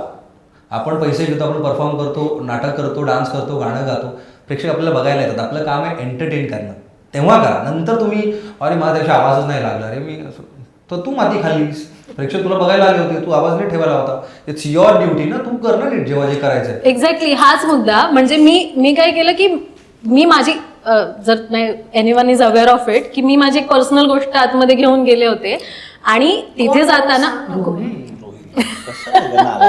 मी आता या नावांना फार महत्व देत नाही. नावं मी विसरले अमृता, आणि मी गोष्टी सुद्धा विसरले. अर्थात नाही, मी सांगण्याचं तात्पर्य काय, जसं तू सुद्धा करेक्टली म्हणालास ना की मी शोला पुढे ठेवायला पाहिजे होतं, कारण ती माझी कर्मभूमी होती ना. पण नाही, मी 10 वर्ष मेहनत करून मी तिथे आले होते आणि someone has came with me. ठीक आहे, मग त्याच्यानंतर मी पर्सनल लाईफला प्रायोरिटी दिली, हे माझंच चुकलं डेफिनेटली. कारण मी तिथे कामाला नाही प्रायोरिटी दिली, एंटरटेनमेंट किंवा हे, कारण तो माझा स्वभाव नडला. त्यामुळे माझ्या चुका मला माहितीच आहेत. त्यामुळे तिथे गेल्याच्या नंतर तुम्ही काम किंवा एंटरटेनमेंट हा फॅक्टर धरून मग तुम्ही स्वतःला कसं प्रेझेंट करताय, किंवा इधर काही लोक दाखवणार किंवा काही लोक खरे राहणार. सो ह्या 2 गोष्टी आहेत. But at the end of the day motto हा असायला पाहिजे की शो कसा विन करेल, बट ऑल्सो की आपण स्वतःला किती जपायचं आणि स्वतः किती तिथे कशा पद्धतीने प्रेझेंट व्हायचं, हा इंडिव्हिज्युअल चॉईस झाला. बरोबर. पण तुम्ही कितीही काही बोललात तरी सुद्धा कितीही चांगले बघा किंवा कितीही शो साठी काही करा, काय दाखवायचं हे शेवटी त्यांच्या हातात आहे. That's another part, त्याच्यामुळे that's another आमच्या part. सीझनला मी असे लोक बघितले जे भाऊच्या धक्क्यावरती बसून भाऊजीवर ओरडायचे, तेव्हा बिचार असे व्हायचे, सॉरी भाऊ मी परत असं नाही करणार. आणि जसं कट तसं म्हणजे आपणच दिसतोय, कळतंय का, आपली चर्चा होतीये बाहेर, आपणच दिसतोय. आणि मी जिने कधी बिग बॉस बघितला नव्हता आणि जी बिग बॉसच्या घरात डायरेक्ट गेली होती, मला कळायचं नाही म्हणजे करायचं काय, वागणं दिसणं महत्वाचं आहे. कारण दिसत नाही तुम्ही हे मला सांगितलं जायचं. मग दिसत नाही तर मला बाहेर तरी काढा, बाहेरही काढत नाहीये, मी दिसतही नाहीये. बरं, जे दिसत आहेत त्यांना ओरडतात सुद्धा, आणि त्यांना ओरडून पण फरक पडत नाहीये. करायचं काय, मी शेवटपर्यंत कन्फ्युज होते, मला काहीच कळलं नाही त्या शो मध्ये की करायचं काय. मला यांना रोस्ट करायला सुद्धा मजा येते. म्हणजे यांना नाही, जे असे असतात ना की जे ठरवून वाईट वागतात किंवा हे, मला कळतच नाही की ते इतकं हलक्यात कसं घेऊ शकतात. नाही, कारण की लोकांपुढे आपण ठीक आहे, फरकच नाही असं पडत दिसतं, असं प्रोजेक्ट नसतं, होतोय. ठीक आहे बाहेर गेल्यावर सांभाळून घेऊ वगैरे असं. अगं मी म्हटलं ना, दरवाजात सोडून येतात ना काही लोक त्या गोष्टी, त्यांना ते ओके असतं. मी तेच तर म्हणते, इट डिपेंड्स ऑन इंडिव्हिज्युअल की स्वतःला कसं पोर्ट्रे करायचं. काही लोक ठरवून आलेले असतात, कारण हे कॉन्टेंट आता कन्झ्युम केलं जात आहे ना. लोकांना चांगलपणा फार नाही बघायचा अमृता, नाही आवडत. So it's okay, balance has to be there. काही चांगली लोक पण असणार आहेत. मला सांग की वाईट दाखवण्यापेक्षा काही लोक अशी पण असतीलच ना की जे मुळातच ज्यांचा वाईटपणा आपोआप बाहेर येणारच आहे. आणि वाईटपणा म्हणजे काय, एखाद्याची कडवट साईड असू Situational आहे. शकते. ओव्हर द इयर्स ज्याची पर्सनॅलिटीच अशी झालेली आहे ती दिसू शकते ना. असं थोडीच आहे की सगळेच जगात 100% चांगले आहेत आणि मग कुणाला तरी तो जिम्मा उचलावाच लागणार आहे की भाई ठीक आहे मी आता वाईट होतो वगैरे. एवढी काही वाईट वेळ नाही आली आपल्यावरती. निवडा तुम्ही असे की जे येऊन खरोखर आपोआपच वाईट वागतील. नाही पण जेव्हा डिस्कशन होतं, जेव्हा बाकीच्या गोष्टी होतं, सिलेक्शन होतं, आपण सगळेच गेलो त्याच्यातून, तेव्हा सगळेजण हेच करतात. त्यांना विचारलं असतं, जर तुझ्यासमोर असेल, आपल्याला कंडिशन सांगितलं असतं, तेव्हा आपण खूप हिरो बनवून आपण सांगतो, अरे मेरे साथ ऐसा कोई मेरे सामने लड़की कुछ करेगा ना भाई देख मैं क्या करूंगा. आपण अशा भाषण ठोकलेले असतात. मी अजिबात माझ्या मैत्रीण नाही ज्याला त्याला वेगवेगळे प्रश्न आलेले. आता शो संपला, आपण तेच करतो. मी तेच तुला म्हणाल ना, आपण नंतर मी असा नाही हेच करतो. आपण कसे आपण सांगतो एक्झाम्पल. जेव्हा कारण मी बाहेर जेवढे इंटरव्ह्यूज केले ते काही अजूनही असं बोलावलं जातं, मला राग आला की मी ओरडून बोलतो, बरोबर. समोर मुलगी आहे म्हणून. हा मग माझा बाबा जेव्हा आला होता ना नातेवाईकांमध्ये, माझा बाबा आला, त्याने हा मुद्दा मांडला होता. बाबाला केवढं ट्रोल केलं त्याच्यानंतर. सगळ्यांनी सगळ्यांशी हळू आवाजात बोलावं हा नियम मान्य आहे. मुलींशी सगळ्यांनी हळू आवाजात बोलायचं आणि मुली वाटेल त्या डेसिबल लेवलला ओरडून बोलल्या तर चालतील हे खपवून घेतलं जाणार नाही. बरोबर आहे. आणि हाच स्टँड मी बाहेर आल्यावर सुद्धा ठेवला, वैयक्तिक आयुष्यातही ठेवतो मी. सो ते बाहेर आल्यावर कसं ना, तिथे हे मला ते दाखवलं नाही रे, हा मी कधीच पुढे बोलतो नाही, कारण मला माहिती आहे नंतर आल्या सुरू होता सगळे. हा बरेच आपलं ते सुरूच होतं. माझं म्हणणं काय नाही की आत्ताच ही म्हणाली की माणसांना चांगलं बघायचं नाही. It's not like that. माणसाला नाही, बघायचंय, नाही, आपण काय दाखवतो याच्यावर आहे. आत्ताचा हिंदीचा जर जो चांगलं जिंकला नाही तो बघायचं, चांगला होता, तो व्यक्ती म्हणून गौरव माणसाला खन्ना. बघायचंय, माणसाला एंटरटेन व्हायचंय म्हणून माणूस टीव्हीवर नाही तर मोबाईलवर बघतो. म्हणून तर जिओ ऍप आणि याचं हे आले ना. नसते आपल्याकडे वेळ नाही, आपण मोबाईलवर बघूया, जाता बघूया, ऐकूया. या सुविधा आहेत त्यासाठीच आहेत का माणसाला डेफिनेटली entertain बघायचं, व्हायचंय. एंटरटेन व्हायचं. पण उलट मला स्वतःला चांगलं बघायचंय. बट काही गेल्या सीझन्स म्हण किंवा याच्यामध्ये जे दिसतंय, मी ते म्हणते की दाखवलं तेच जात आहे ना जास्त, त्यामुळे लोक तेच नाही, कन्झ्युम problem करतात असा आहे किंवा की ते देतच पर्सेंटेज नाही. कमी करणार काय? जास्त Contestant होत ची जबाबदारी चाललंय. ना, त्यांनी द्यायला हवं. आणि जसं फुटेज आणि ह्याचा पण प्रश्न निघाला ना, बिग बॉसचे हिंदी बिग बॉसचे आय गेस 16-18 सीझन झाले असतील, तर त्यातल्या आत्ताच्या 13-15व्या सीझनला वगैरे कंटेंट फुटेज हे शब्द ऐकायला मिळाले. इथे आपल्याकडे चौथ्या किंवा 5व्या सीझन पासून फुटेज आणि कंटेंट हे शब्द नाही, पण कॉन्टेस्टंट मधनं शेवटी ऐकायला मिळत आहेत. आमच्या सीझनलाही बोलले बट त्याची फ्रिक्वेन्सी फार कमी होती. आपण खूप होती. मी नाही ऐकली मग मे बी. दाखवली नाही गेली, पण खूप सही वगैरे सातत्याने पण दिवसातनं एखाद दुसराच कंटेस्टंट बोलत असेल की नाही, सगळेच सही बोलायचे. बऱ्याचदा दिवसातनं 113 वेळा तरी तिच्या तोंडून नाही, मला काय म्हणायचं, स्ट्रॅटेजी हा शब्द तर Strategy is- इतका हलका करून ठेवला होता. भूषणला तर स्ट्रॅटेजी म्हणताही यायचं नाही. स्ट्रॅटर्जी बंगाली होती स्ट्रॅटर्जी. एक मुद्द्याची गोष्ट म्हणजे बिग बॉस मध्ये टिकणं म्हणजे तुम्हाला मास्टर माइंड होणं हे गरजेचंच आहे, तरच तुम्ही बिग बॉस मध्ये टिकू शकता. तर मला तुम्हा प्रत्येकाला इंडिव्हिज्युअल हा प्रश्न करायचा आहे की आतापर्यंतच्या बिग बॉस सीझन मध्ये कोण मास्टर माइंड वाटतं तुला? वेगवेगळ्या सीझन मधले एक नाव सांग. जिंकलेल्यापैकी? कुणीही सांग, म्हणजे जिंकलं असेल किंवा नसेल पण मास्टर माइंड होता असं तुला वाटतं? फर्स्ट सीझन मध्ये हा म्हणाल तसं मेघा कसं ती 100% डोकं लावून करत होती. Committed अभ्यास करत Committed होती. होती. हा तसं होतं. प्रश्नच माझ्या सीझन मध्ये मी सोडल्यास किरण माने. मस्त बघ. आणि ती अशी किरण माने. सतत कोपऱ्यात बसून कोट्या Please. करणं म्हणजे Oh, काय डोकं please. चालवणं थोडीच आहे. पण अपूर्वा नाव घ्यायचं तुला? ती डेडिकेटेड होती फॉर शुअर. मास्टर कोण अपूर्व? फक्त फिनिक्सचं स्पेलिंग चुकलं होतं तिच्या टी शर्टवर. फिनिक्सचं ते आता 3 स्वतःपासून प्रिंट केले असतील ना अजून. सो मेघा असं तुला वाटतं? मेघा धाडे हा म्हणू शकतो पण की अशी ती एंटरटेनर पण होती इन अ तिची वे, आणि गंमत ती माहिती आहे का? जरा अभ्यास मेघा पण होती किती म्हणून. हुशार असावं एखादी व्यक्ती. फिनालेच्या आदल्या दिवशी ते लोक आत येतात ना, बिग बॉस युनिटच येतं शूटिंगचं, कारण आमचे आतले परफॉर्मन्सेस शूट Correct. करायचे हा. असतात. ते शूटला येणार त्याच्या आदल्या दिवशी रात्री आम्हाला 5 जण, आम्ही 6 जण उरलो होतो. आम्हाला कन्फेशन रूम मध्ये बोलावलं आणि तिथे तुषार भेटला आम्हाला प्रत्यक्ष. तुषार जोशी की आता संपलंय, आता उद्या असं असं होणार आहे, तुम्हाला आज सांगून ठेवतो, कारण अचानक तुम्हाला 41 माणसं दिसणार आहेत वेगळी, शूटिंगचं इक्विपमेंट दिसणार आहे तुम्हाला 100 दिवसांनी, 103 दिवसांनी. सो मेंटली प्रिपेअर्ड राहा. स्मिता शेलमध्ये गेली, स्मिता घाबरली होती. स्मिता गुंकर ती बेडवरनं उठून बाहेर यायलाच तयार नव्हती दुसऱ्या दिवशी शूटला. सो त्यांनी ते आम्हाला सगळं ब्रीफिंग दिलं, उद्याचा कॉल टाईम हा असेल, नाश्ता आम्ही प्रोव्हाइड करू वगैरे वगैरे वगैरे. आणि म्हणलं की आता बाहेर गेलात ना की 5 मिनिटं आम्ही फुटेज घेणार आहोत आणि त्यानंतर मग कॅमेराज रोलिंग असतील, पण टेलिकास्टला त्यातलं फुटेज वापरलं जाणार नाही, OTTला वापरलं जाईल. सो आम्ही असे बाहेर आलो, उभे होतो. अरे लक्षात येते का तुमच्या? म्हटलं काय? संपली कॉम्पिटिशन, संपली. 5 मिनिटं शेवटची संपली स्पर्धा. आणि ना ते अचानक रिअलाइज झाल्यावर ना आम्ही रिकामं झाल्यासारखं झालं. मग आम्ही ग्रुप हक केला आणि त्याच्यानंतर त्या रात्री आणि दुसऱ्या दिवशीच्या रात्री मेघा आणि मी दोन्ही रात्री मिळून जवळजवळ 3.5-4 तास गप्पा मारल्या आणि त्यात तिने सगळ्या चुका कबूल केल्या. सगळ्या चुका कबूल केल्या. हो, मी इथे फसवलं तुला, इथे मी अनफेअर खेळले, इथे मी खोटं वागले, सगळं मान्य केलं. फुटेज बंद झाले. मास्टरमाइंड. तसं आत्ताच्या ह्याच्यात मी म्हटलं तसं मला विशाल वाटतो की तो डोकं लावून खेळतो, तो जरा नॉमिनेशन मध्ये तो फेअर असतो काही काही वेळेस, मग गेम मध्ये सुद्धा तो फेअर असतो, पण एरवी तो त्याची टीम सोडत नाही. मग त्याला असं ते बरोबर माहिती कुठल्या वेळेला कुणाचं नाव घेऊन काय करावं असं त्याला ते माहिती. अनुश्री आणि राकेशचंही जेव्हा झालं होतं, जेव्हा तिने ते कॅरेक्टरवर प्रश्न केला होता, तेव्हा पण त्याने तिला म्हटलं की तू नको बोलूस, थांब, तू आता नको बोलूस. तिला बाजूच मांडता तो मूर्खपणा होता, पण तो इन जनरल मला तो असा जरा डोकं लावून खेळणारा असं वाटतो, मास्टर माइंड असं. करेक्ट. मेघा? मला या सीझनमध्ये विशाल आणि दीपाली सय्यद. दीपाली एकतर ती पॉलिटिक्समध्ये आहे, ती ॲक्टर आहे, ती उत्तम डान्सर आहे, त्यामुळे मला ती करेक्ट कळते, कारण मी ओळखते तिला पर्सनली. त्यामुळे मला माहिती आहे की ओके, पण ती तेवढीच इमोशनल पण आहे. ती तिचा इमोशनलपणा दिसतो, ती केवढी खूपच हळवी आहे ती. आवाजच बसलाय तिचा. हा, नाही ती म्हणजे हे ओरडून रडून आणि ते पूर्ण ती हे झाली, ते रिअल आहे तिचं. तेच. पण ते बाकीचं जे काही खेळतीये ना ती मला आवडतंय. विशालच्या टफला आहे ती तशी. मला मजा येते तिला बघायला. आणि तुझ्या सीझन मधून तुला अशी मास्टर माइंड हे एक होतं. हो, का असं वाटतं? अगं 4 दिवस तिथे बेडवर पण तुला आता ही म्हणते आपल्या समोर हिला, तिच्या जर पोस्ट पाहिलं तिने किरण मारला नेहमी मास्टर माइंड म्हटलेलं आहे. हो, हे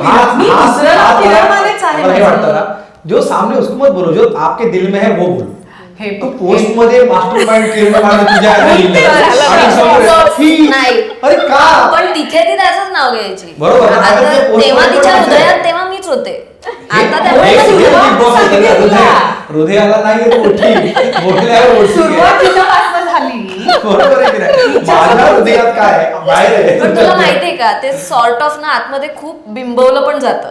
कारण तू बघ, इव्हेंच्युअली 15 लोकांना ना असं काहीतरी एक ठराविक टॅग दिले जातात की अरे हा कसा डबल ढोलकी खूप फेवरेट त्यांचे ते आहे, मग हा मास्टर माइंड आहे, हा काय तर काय पण असं खूप दिलं जातं.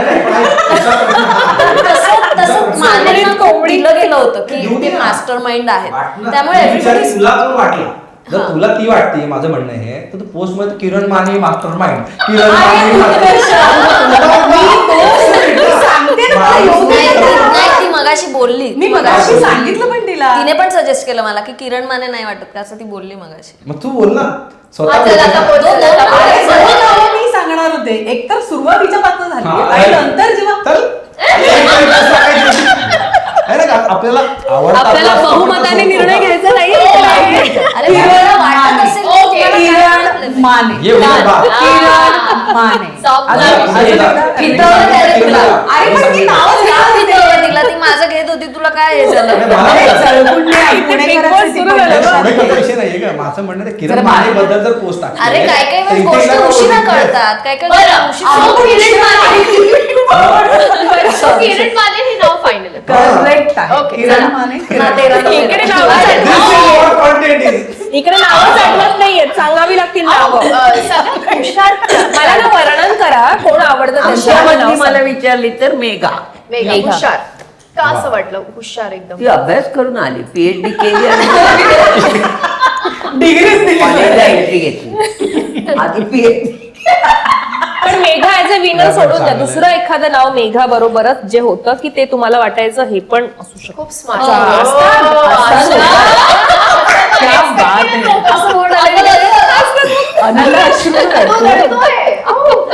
हो, मलाही तो तसं काय ब्रेनी वाटायचा इन जनरल. पण मला केतन म्हणला होता त्या शूटच्या वेळी, फिनालेच्या आदल्या दिवशीच्या, तर म्हणे घरात टास्क पहिल्या पटक्यात दोघांना कळायचे, मेघाला आणि मला. फक्त मेघाला लूपहोल दिसायचा आणि तुला टेक्निकॅलिटीज दिसायच्या, एवढाच फरक होता अप्रोच मधला. तर म्हटलं म्हणजे आम्हाला मेकर्स म्हणून त्यामुळे तुमचं पहिलं भांडण झालं हे आमच्यासाठी फायद्याचं ठरलं कचऱ्याच्या टास्कला. कारण 2 आयडिओलॉजीचं भांडण आम्हाला पहिल्या 10 दिवसात दिसलं. एक खेळ जिंकण्यासाठी एक माणूस दुसऱ्या जिवंत माणसाच्या अंगावर कचरा कसा फेकू शकतो हा तुझा स्टँड होता. आणि फेकू नका असं लिहिलंय का? नाही ना. मग हा तिचा स्टँड होता. हा 2 आयडिओलॉजीज मधला कॉन्फ्लिक्ट आम्हाला तुम्ही 10 दिवसात केला. त्यांनी आमचा खूप फायदा झाला म्हटलं. पण तो कसला भारी टास्क होता रे. बापरे, तळपायची मला आलेलं. माझी तळप तू थांब ना. तुझं माझं म्हणणं काय ना, एक माणूस म्हणून तुमच्या डोक्यात पहिला विचार हा कसा येऊ शकतो की मला आता हिला या खुर्चीवरनं उठवायचंय, का पहिला विचार माझ्या डोक्यात हिच्यावर कचरा टाकूया हा कसा येऊ शकतो? कारण समोरच्याला उठवायचं आहे ना जागेवरून. समोरच्याकडे पहिला विचार नाही. चॉईस आहे की कचरा तिकडचा उचललेल्या या म्हातारीने. माहितीये मला. पण तुला तुला त्यामुळे तुझ्यापर्यंत यूज नाही दिला आम्ही आमच्यात भांडून निस्तरलं सगळं. हा अप्रोच मधला फरक आहे. मला थांब ना, थांब, वेगळं काहीतरी करून बघ, नाही तर कचरा हा ऑप्शन आहे. पहिला विचार तुझ्या डोक्यात, पहिली कृती कचऱ्याची कशी येऊ शकते हे मला माणूस म्हणूनच नाही. आणि त्यामुळे मी कायम मला न पटणाऱ्या गोष्टींना विरोध करत राहिलो. मेघा तिची आयडिओलॉजी धरून हे करू नये असं लिहिलंय का? नाही ना. मग आलं गेम खेळली आणि हे करेक्ट होतं. तिचं काय गैर नाही म्हणते मी, बरोबर चूक काहीच नाही. पण हा तिथे मेकर्सच्या दृष्टीने त्यांना हे हवं होतं.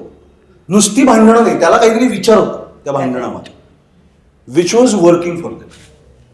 ऍडिंग टू इट, म्हणजे माहिती आहे मला मास्टर माइंडचा आपला विषय चाललाय स्टील, याबद्दल मला डेफिनेटली म्हणायचंय की तुमच्या सीझनला कचरा म्हणतोयस तू, आमच्या सीझनला साबणाचं पाणी डोळ्यात आणि त्याच्यामुळे लोकांचे डोळे पण सुटले. आमच्या वेळीच्या टास्कला पाणी ओतायचं नाही, हाताला धरून खेचायचं नाही, हे नियम होते. ते नंतर काढले होते. ते पहिला तुमचा सीझन होता म्हणून तरी मी बऱ्यापैकी त्याचं मी म्हणून प्युअर हा शब्द त्याचसाठी वापरला तुमच्या सीझनला.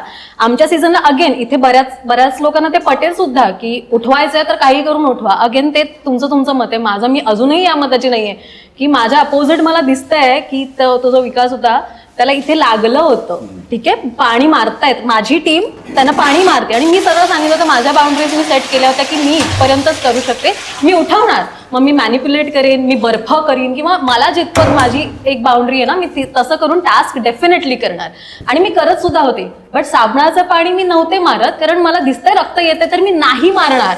माझे हे संस्कार नाही. हो, मग लागला होता आणि मी हे करणार सुद्धा नाही. मग मी बाहेर गेले तरी चालेल, मी इतकी क्लिअर होते.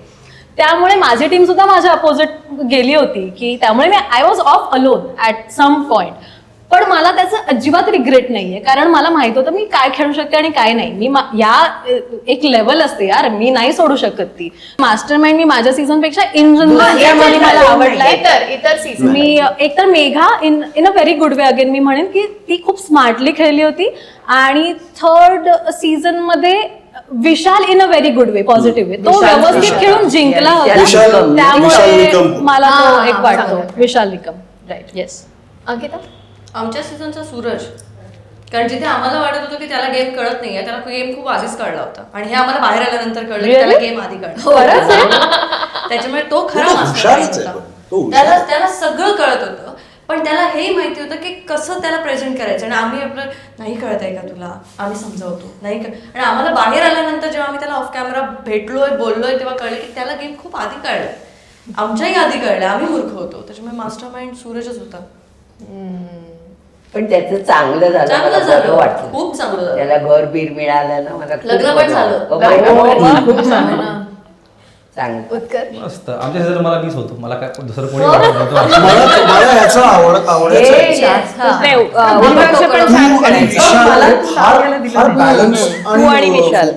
बघ, माझं मत असं आहे ना की आपण स्वतःला म्हणण्यापेक्षा जगाने म्हणणं महत्वाचं आहे.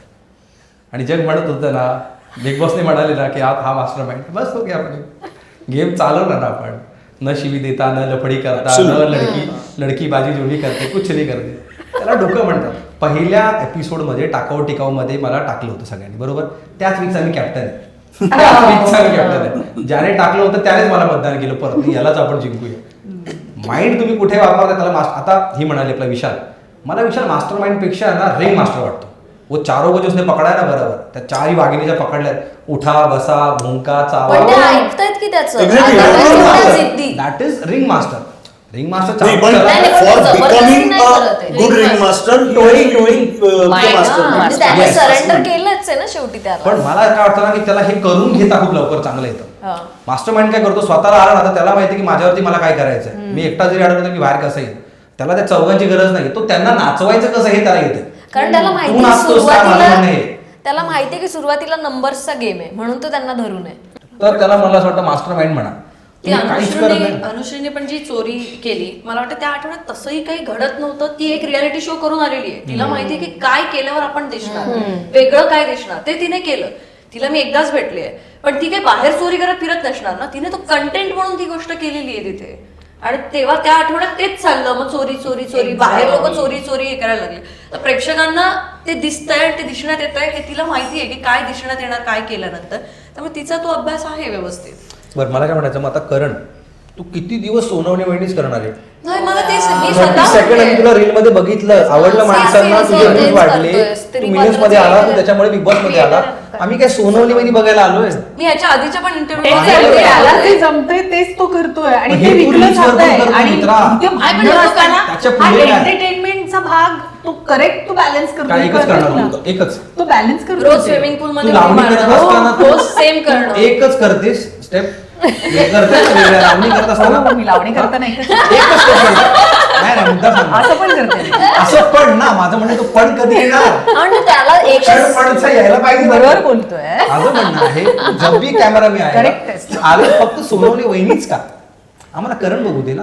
त्याच्यात एक छटा. मग सागर काय वेगळं करतोय सांग मला. मग मी बोललो ना का त्याच्यावर पण तेच तर बोललो मी की मग प्रभू काय करतोय? हा प्रभू प्रभू खरंच. काय करतोय? पण नाही, नाही, नाही. प्रभू प्रभू करतोय, प्रभू नाही. करतोय. प्रभू तो कॅमेरा विशालला समोर जाऊन नडतोय तो. बोलतोय. बघ लक्षात घे, तो विशालला नडतोय. आणि तो आणि भाई पडलाय हे बघ, आता. मुली जर आहे ना मुलींना नडतायत, मुली मुलांना नडतायत, विशालला कोणी नडत नाहीये, फक्त प्रभू त्याला हो. बॅक तो आन्सर प्रॉपर करतो. बोलतो आणि तो मग कुठेच तो हे काय नाही करतोय सोडत म्हणजे आणि त्याचं. नेहमी- आता बोलायला लागला तो छान. शब्दात काय बोलतो ते? व्यवस्थित. बरोबर. तो त्याचं बाहेर जे रील मध्ये करतो ना, ते कॅरेक्टर घेऊन आतमध्ये नाही, सगळं नाही, आहे. नाही आहे, नाही आहे. तो माणूस म्हणून म्हणजे माणूस so काही करेल. appreciate हे करण्यासाठी पण कारण काही बाकीचे- रील मधूनच आपल्याला हे हा. appreciate मिळतं. नाही, मला मी स्वतः बोलले की तुम्ही Very good. मैं ये करूंगा तो मेरा इतना फुटेज कटेगा, हे जेव्हा डोक्यातनं सोडणार ना, तेव्हा तुम्ही तिथे माणूस म्हणून Correct. लोकांशी कनेक्ट होणार. नाही, at the आम्ही end- सुद्धा रील्स करत होतो, आम्ही तिथे गेलो, आमचा पहिला Very सीझन good. होता जिथे इन्फ्लुएन्सर होते मला वाटतं. हो. पण बाहेर आल्यानंतर लोक आम्हाला आमच्या कॅरेक्टरने किंवा अंकिता म्हणून ओळखतात ग मला, किंवा अरे तू तशी होतीस, आम्हाला तू अशी आवडली. पण आता जेवढं मी करण तर माझा खूप चांगला मित्र आहे, पण जेवढं मी बघते मी सगळ्यांनाच सांगते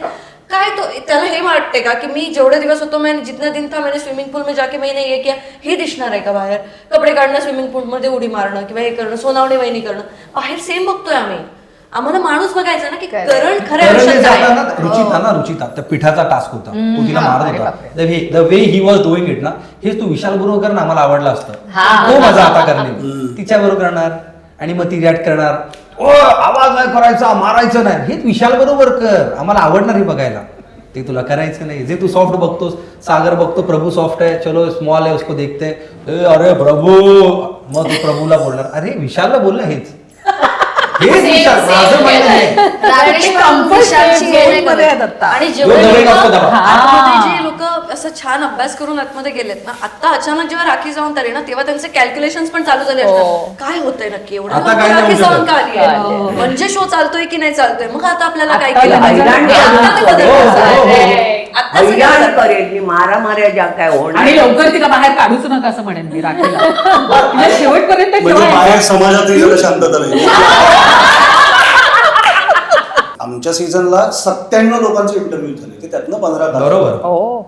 105 लोकांना विचारलं होतं, त्यातल्या 8 लोकांनी नाही म्हणून सांगितलं की आम्हाला नाही जायचं फॉर देअर ओन रिझन्स. 97 लोकांचे का 91 लोकांचे इंटरव्ह्यू झाले होते, त्यातनं आम्ही 15 निवडलो. तर ही आमच्यावरची मोठी जबाबदारी आहे प्रत्येकावरची. बरोबर. यावर्षी तर 300 पेक्षा जास्त लोकांना त्यांनी एवढ्या लोकांना मग? निवडलं. कारण एवढी एवढी मोठी जबाबदारी. काय 300 पेक्षा जास्त, कारण यावर्षी इंटरेस्टेड खूप होते ना दरवर्षी बिग बॉस स्वतःहून त्यांची टीम यायची की तुम्ही याल का, तुम्ही याल का. या वेळेला मला घ्या, मला घ्या. मला द्या, मला द्या. इन्फ्लुएन्सर त्यांना आता झालंय असं की आपण केलं आता की केव्हा? हा असे कंटेंट बनवले की बिग बॉस वाले बरं, बोलतात. फक्त इन्फ्लुएन्सर असं काहीतरी- सगळ्यांनाच इन्फ्लुएन्सर काय सगळ्यांनाच वाटतं इंडस्ट्री मधल्याला पण नंबर वाटतं. ऑफ ऍप्लिकेशन्स कशामुळे वाडले तर फक्त इंडस्ट्रीवाले तोंडावर बोलतात. सरकार आवडलं झालं ना. असं बाजूला घेऊन बोलतात बाजूला घेऊन. काय करायचं? आजच्या सीझन मध्ये इंडस्ट्रीवाले जास्त दिसतच नाहीयेत तसं. आजच्या या सीझन मध्ये कुठेच जास्त इंडस्ट्री मधले म्हणजे हे होतं, तुला खरं पण सांगू, मला काय वाटतं category माहितीये मधले फार का? कमी लोक ज्यांनी स्वतःला प्रूफ केले ते तिथे आहेत. आताचा काही कालावधी आधी रील्स नव्हते, इंस्टाग्राम नव्हतं, डिजिटल आपण एवढं नव्हतं, तेव्हा सिरियल होतं. सिरियल वाले फिल्म वाले असा सगळा असायचा तो. अरे सिरियल वाले हा आउटसाइडर आहे आणि आपण फिल्म वाले आहोत, असा एक ग्रुपिझम असतो. आता अरे हा रील वाला आहे आणि आपण इंडस्ट्री वाले आहोत, आपण ऍक्टर आहोत आणि हा रील वाला आहे. हे पुढे पुढे बदलणार आहे. काय आणि माहिती, आता पुढे actors वेगळंच पण काहीतरी. reel वाले झालेच आहेत ना. पण वेगळं काय? Because ते तर एक source of सगळे income तेच आहे. आहे. माध्यमच आहे. हा प्रश्नच Exactly. वेगळा आहे. रील वाले ऍक्टर्स आहेत की नाही, ऍक्टर वाल्यांना चांगली ऍक्टिंग येते की नाही वगैरे वगैरे, त्यांना प्रेक्षकांना बघायचे की नाही, हा मुद्दा वेगळा आहे. माझं म्हणणं एवढं, तुम्ही कोणत्याही क्षेत्रात या, तुमचं कर्तव्य आहे प्रेक्षकांना entertain. नाही नाही, मग ते आपण बोलताना फक्त अरे त्या एक लावणी सम्राज्ञी होत्या, त्यांचं बाळ जन्माला आलं, मग ती नाळ कापली आणि मग त्या वा, अरे पण तुम्हाला तिथे आल्मंड मिल्क मिळतंय, ते पिऊन पण तुमच्यात एनर्जी येत नाहीये आणि तुम्ही काय करता रे, बाकी बाहेर भाषण सगळे नुसते. नाही ते नंबर ऑफ हे असं पण बॅलन्स होऊ शकतो ना की समजा इन्फ्लुएन्सर कॅटेगरी पण आता आलेली आहे, जे की ठीक आहे. तर लोकांना कसं असतं की ही ऍक्टर्स प्रत्यक्ष आयुष्यात कशी आहे हे जाणून घेण्याचं जे असतं एक ऍक्टरशात, ते पण असं जर का इक्वली थोडं डिवाइड झालं तर आय थिंक फन. पण काय माहितीये अमृता, आत्ता अभिनय क्षेत्रातच फक्त काम करणारे जे साधारण तो बिग बॉस मधला जो ऍव्हरेज एज ग्रुप असतो अराउंड 25 ते 35, त्या एज ग्रुप मधले फक्त अभिनय क्षेत्रात काम करणारे लोक हे आत्ता जरा घाबरत आहेत हो बिग बॉसला हो म्हणायला. हो नाही म्हणतात. ते नाही म्हणण्याचं प्रमाण वाढलेलं आहे, कारण त्याचं स्वरूप ज्या प्रकारे बरं आता अग्रेशन Public image. मला काय वाटतं? जपण्याच्या Example- भीतीपोटी नाही म्हणण्याचं प्रमाण अभिनय क्षेत्रात काम करणाऱ्या लोकांमधलं या एज ग्रुप मधल्या बरोबर. वाढलेलं आहे. म्हणूनच तर मी म्हटलं, आता कोणतरी म्हटलं की इंडस्ट्री मधनं पण विचारलं जात आहे. दॅट्स द रिझन मी म्हटलं की हे कमी झालंय. तर मला नाही वाटत की कारण ऍक्टर आमच्या वेळी स्वतःहून एका जात व्यक्तीने नकार देण्याचं कारण हे होतं की मला सकाळी उठल्यावर मी ब्रश करताना जग बघतंय हे मला आवडत नाही. मानसी. मानसी नाही, मानसीने हे उत्तर, आणि which is a very valid reason. मला भीती वाटते, मला बाहेर काय माझ्याबद्दल मत होईल हे कारणही आता स्पष्टपणे देऊ लागले लोक, आणि तेही त्यात काही चूक नाही. मला भीती वाटू शकते या गोष्टीची, मला आजकालला किंवा मेघाला फरकच पडत नाही. बाहेर माझ्याबद्दल तसंही वाईट बोलतात, ज्यांना बोलायचं ते वाईटच बोलणार. मग मी उद्या ऍक्च्युली हिमालयात जाऊन तप करून आलो आणि योगी, खरा योगी बनलो, तरी सुद्धा माझ्याबद्दल वाईट बोलणार, वाईटच बोलणार. सो त्यांना महत्व कशाला द्यायचं, त्यापेक्षा मी मज्जा करतो, हा माझा थॉट. मला फरकच पडत नाही कारण लोक माझ्याबद्दल काय मत बनवतात त्याचं. सो आता जर भीती असेल आणि इन्फ्लुएन्सर्सचं प्रमाण वाढण्यामध्ये मला एक कारण असंही वाटतं की 4 वेगळे विषय सुद्धा येतात. म्हणजे आत्ता वयवर्ष, मी 8 वर्षांपूर्वी तो शो केला तेव्हा आय वॉज 34. आत्ता ह्या वयोगटातले जे काम करणारे लोक आहेत त्यांचे विषय असून काय असणार. मग तुम्हाला कंटिन्युअस त्यांना एंगेज ठेवण्यासाठी काहीतरी टास्क, काहीतरी ड्रामॅटाईज करणं मेकर्सना गरजेचं आहे. त्यातनं फक्त भांडणच निष्पन्न होणार आहे आणि ती मोनोटोनी येणार आहे. हे सगळं कुठेतरी ते असं चक्र झालंय. त्यामुळे इन्फ्लुएन्स हा पूर्णतः वेगळं माध्यमच तुम्ही आणलत नाही. पण Influencer. एका पॉइंटला शेवटी आपापसातले विषय कुठे मॅटर करतात, शेवटी व्यक्ती नाही. म्हणून कसं रिॲक्ट होतोय हे जास्त तो गेम होत जातो इव्हेंच्युअली. विषय मॅटर करतात म्हणजे तुझं एखाद्या गोष्टीकडे बघण्याचा दृष्टिकोन काय, त्यातनं तुझे विषय काय आवडीचे हेही ठरतं ना. म्हणजे उदाहरणार्थ, मी बाकीचे सीझन्स आतनं माहित नाही मला काय झालं. मी सुशांत भूषण, रेशमताई, किशोरदादा, राजेश तेवढा नाही, इव्हन रेशमताई तेवढी, पण मी भूषण, सुशांत, किशोरदादा आम्ही पुस्तकांवरही बोलायचो गं. आम्ही माझी सॅनिटी तिथे जपण्यासाठी मला लाईक माइंडेड पीपल आजूबाजूला होते. आता हेच फक्त मेघा आणि सईसारखे सगळे असते माझ्या आजूबाजूला तर माझी मारामाऱ्या झाल्या असते. लक्षात आलं का? That's what I am saying. So ती सॅनिटी जपण्यासाठी समविचारी 4 लोक जरी असतील ना तरी मी कॉन्टेंट प्रोव्हाइड करणं किंवा शो मध्ये फोकस्ड राहणं या दृष्टीने मला मदत होते. तसेच जर नसतील आता उरली तर मग निदान मला वेगळं डायमेन्शन, वेगळी विचारसरणी असलेले 4 लोक जे इन्फ्लुएन्सर्स आहेत त्यांनी पाहिलेलं जग, त्यांचं जगाकडे पाहण्याचा दृष्टिकोन वेगळा हो नाही, आहे. 100%. सार्कॅस्टिक असू शकतो, त्यांचा कॉन्टेंट जो असेल तशा प्रकारे मग ते इंट्रोड्यूस झाले आणि मग इफ दॅट इज वर्किंग प्रत्येकाची स्टोरी तर असतेच ना इन्फ्लुएन्सरची काही ना काहीतरी. पण आऊ बिग बॉसनी तुम्हाला काय दिलं असं वाटतं आणि फायदा झाला का बिग बॉस मध्ये जाऊन? काम केले ते पैसे मिळाले तो फायदा झाला. खूप पैसे खोटं नाही वेळेवर. बोलतं. Very good. आणि काम संपल्याबरोबर मिळाले. तिथे मला फोन करावा लागला नाही. हे चांगलं आहे. दुसरं, स्वतःवर कंट्रोल किती ठेवावा हे तिथे मी शिकले. वा. कारण मुलांनी जाताना आधीच सांगितलं बोलायचं नाही, स्टेटमेंट करायचं नाही, राग आला म्हणून शिव्या द्यायच्या नाही. त्यामुळे तो कंट्रोल ठेवला. खरं सांगू, औषधातून एकही शिवी निघाली नाही. इन जनरल आमच्याकडे म्हणजे कोण कोण होते हो, कोण कोण होते, शिव्या नाही निघाल्या. वे ऑफ एक्सप्रेशन म्हणून आपण काय यार टिंबटिंब उतरताय राव, बरोबर. तसंही नाही निघालं. कसं काय म्हणजे माहित नाही. आऊच्या तोंडून एकही शिवी नाही, जी काय ती 80 दिवस राहिली आतमध्ये. 77. वा. नाही तर मला 3 दिवसाचे पैसे मागावे. तुला काय आत्ताही देतील, त्याला काय तुला कोण नाही म्हणणार. फक्त हे नाही होत, बाहेर आल्यावरनं मला काही आठवत नव्हतं. झालं. मला माझा नंबर Same आठवत झालं. नव्हता. मला मोबाईल चालू कसा करायचा माहित नव्हतं. घरातली शेगडी ऑटोमॅटिक आहे का लायटर लावायची. तेवढा परिणाम माझं झालं होतं. किडे लागतात. म्हणजे मी एका बरोबर आहे. ठिकाणी मला बोलवलं होतं, तिथे म्हटलं मेंदूला किडे लागतात. ऍक्च्युली काय ना, बिग बॉस हा जो फॉर्मॅट आहे किंवा हे जे हा जो शो आहे, जो जॉन डेमॉल नावाच्या एका वेड्या माणसाला सुचला, त्याची ओरिजिनल वन लाईनर इतकी इंटरेस्टिंग आहे. म्हणजे आपल्याकडे आता हे सेलिब्रिटीज आणि ह्यांचं किंवा नोन फेसेसचं केलं, त्याची ओरिजिनल वन लाईनर फार इंटरेस्टिंग आहे. A few people who are altogether strangers to each other start living together 24/7 and they are being watched by the world. He one liner आहे. हे फार मोठा सोशल एक्सपेरिमेंट आहे हा. Big boss is a wonderful social and psychological experiment. असा एक actual experiment फ्रॉइडने केला होता का कोणी मला आठवत सेगमेंट नाही. फ्रॉइड केलेला. माकडांवर केलेला होता. कंडिशनिंग कसं करता येतं एखाद्या जिवंत प्राण्याचं. तू हे केलंस तर तुला हे मिळेल, तू हे केलंस तर तुला हे मिळेल, तू हे केलंस तर तुला हे मिळेल, असं तुला आठवड्याभर रोज सांगितलं. हे माकडांच्या बाबतीत त्यांनी केलं होतं की माकडं एका आठवड्यानंतर ते स्वतःहून करून आता ते अशा अपेक्षेने बसायला लागतात. बिग बॉस हे कंडिशनिंगचाच आधार घेऊन केलेला सोशल आणि सायकोलॉजिकल एक्सपेरिमेंट आहे. पहिले 5-7 दिवस आपण कशी फॅमिली, आपण कसे फॅमिली वगैरे होणार आहे, प्रत्येक सीझनला होणार आहे. 10व्या दिवशी नखा आणि दात निघतात, तो माणूस आहे. तो माणूस आहे. नंतर जयंती आपण झोपतो ना, आपल्यापासून 4 फुटावर ह्या साईडचे स्पीकर असतात, जिथे वेकअप अलार्म नावाचं ते गाणं वाजतं. बरं, ते गाणं फेडिंग वगैरे होत नाही, ते ब्लेअर आउट हो, होतं. direct. ते 35च्या व्हॉल्यूमला वगैरे ठाकपण सुरू होतं, Speaker आणि- लाईट्स असे सुरू होतात. हो. म्हणजे तुला आपलं कुठल्याही नॉर्मल माणसाचं एक उठल्यावर डोळे किलकिले होतात, उजेडाने हे होतं, मग हे होतं आणि मग आवाज रिसीव्ह करायला लागतो आपण. इथे आवाजाने तुला मुळात तुला जाग येते, तीच दचकून येते. आणि कंडिशनिंगचा भाग कुठे सुरू होतो, एक 2-1 आठवडे झाल्यानंतर तू जे गाणं ऐकतेस उठताना, भोंगा वाजतो तो, या गाण्याचा आज येणाऱ्या टास्कची काय संबंध आहे, ह्या विचाराने तुझा दिवस सुरू होतो. Which is what they want. गाण्यांनी कळायचं. करेक्ट.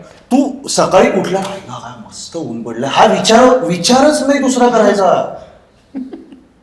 खून में तेरी मिट्टी, मिट्टी में तेरा खून. म्हणजे आज काय टास्क असेल, हा विचाराने तुझा दिवस सुरू होतो. आणि दिस इज व्हॉट दे वॉन्ट. आणि दिस इज अ ब्युटिफुल एक्सपेरिमेंट. आणि हे तुम्हाला रिअलाइज झालं ना की तुम्हाला मज्जा येते की आपल्याबरोबर कोणीतरी एक्सपेरिमेंट करतंय यार. We are guinea pigs right now. मजा येते. सायकोलॉजिकल एक्सपेरिमेंट जसं त्यांनी It is. पद्धतीने एक्सप्लेन केलंय. रुचिरा, काय दिलं बिग बॉसनी आणि काय वाटलं तुला जेव्हा तू बिग बॉसच्या घरातून बाहेर आलीस? डोक्यावर किती परिणाम झाले मी 2 होते? गोष्टी बोलेन. एक तर याने खूप छान एक्सप्रेस केलंय आणि ते ना छान मांडलंय की एक्झॅक्टली व्हॉट इट इज. मी जेव्हा बिग बॉसच्या घरातनं बाहेर पडले ना, एक तर मी खूप अटॅच झाले होते त्या घराशी. मी त्याला फार घरच समजलं होतं आणि मला काही रिग्रेट नाही आहे त्याबद्दल. ठीक आहे. तर मी बाहेर पडले ना तेव्हा मला एक जाणवलं की आतमध्ये इतका लाईट होता, बाहेर अंधार असतो आणि दरवाजा जो बंद करेपर्यंतचा जे काही सेकंड्स मिळतात, मी न रडता बाहेर पडले होते. आतमध्ये खूप साठवून बाहेर पडले होते. तर मला जे काही दिसलं ना, मला असं दिसलं की हे मॅनिक्विन्स आहेत आतमध्ये जे आहेत किंवा आपण होतो ते मॅनिक्विन्स असतो आणि वी आर बिंग प्लेड. एवढा लाईट्स आणि हे सगळं असतात आणि ते मला एक त्या सेकंड्समध्ये जाणवलं आणि मला माझ्याबद्दल हे जाणवलं की मी प्ले नाही झाले आणि त्या मला छान वाटलं ते. कारण मी दुसऱ्या तिसऱ्या आठवड्याला क्लिअर केलं होतं की मी मुद्दामून काही गोष्टी करणार नाही वगैरे. जे काही शोसाठी माझं चुकलेलं असू शकतं किंवा योगदान कमी पडलेलं असू शकतं, पण माझं योगदान माझ्यासाठी कुठे नाही कमी पडलं. I was not being played. ते एक मी स्वतःसाठी मिळवलं. आणि दुसरी गोष्ट जे मी म्हटलं ना, पर्सनल लाईफ मी घेऊन आत गेले होते, तर त्याच्याबद्दल मला जे काही रियालिटी चेक्स पाहिजे होते ते त्या घराने मला दिले. तेव्हा ते फक्त मीच समजू शकले आणि त्यानंतर बाहेर आल्यानंतर माझ्या घरी कळायला अजून काही 1-2 वर्ष गेली. But at this point of my life जर मी हॅप्पी आणि ग्रेटफुल असेल तर ते बिग बॉसच्या शोला, कारण ते रियालिटी चेक्स पहिले तिथे मिळाले होते मला. आणि नाव I am very much in sanity with my parents also. कारण खूप उलतापालती झाल्या होत्या माझ्या आयुष्यात आणि मी त्यानंतर बाहेर आल्यानंतर फार बाहेर नाही येऊन दिल्या.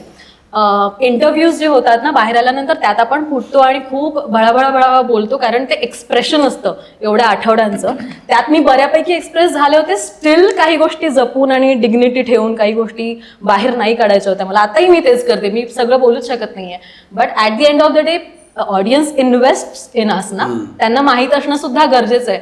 आता मला प्रश्न विचारतात की ते खरं होतं का फक्त गेमसाठी होतं. मला वाईट वाटतं, कारण मला माहिती आहे ते खरं होतं माझ्या बाजूने.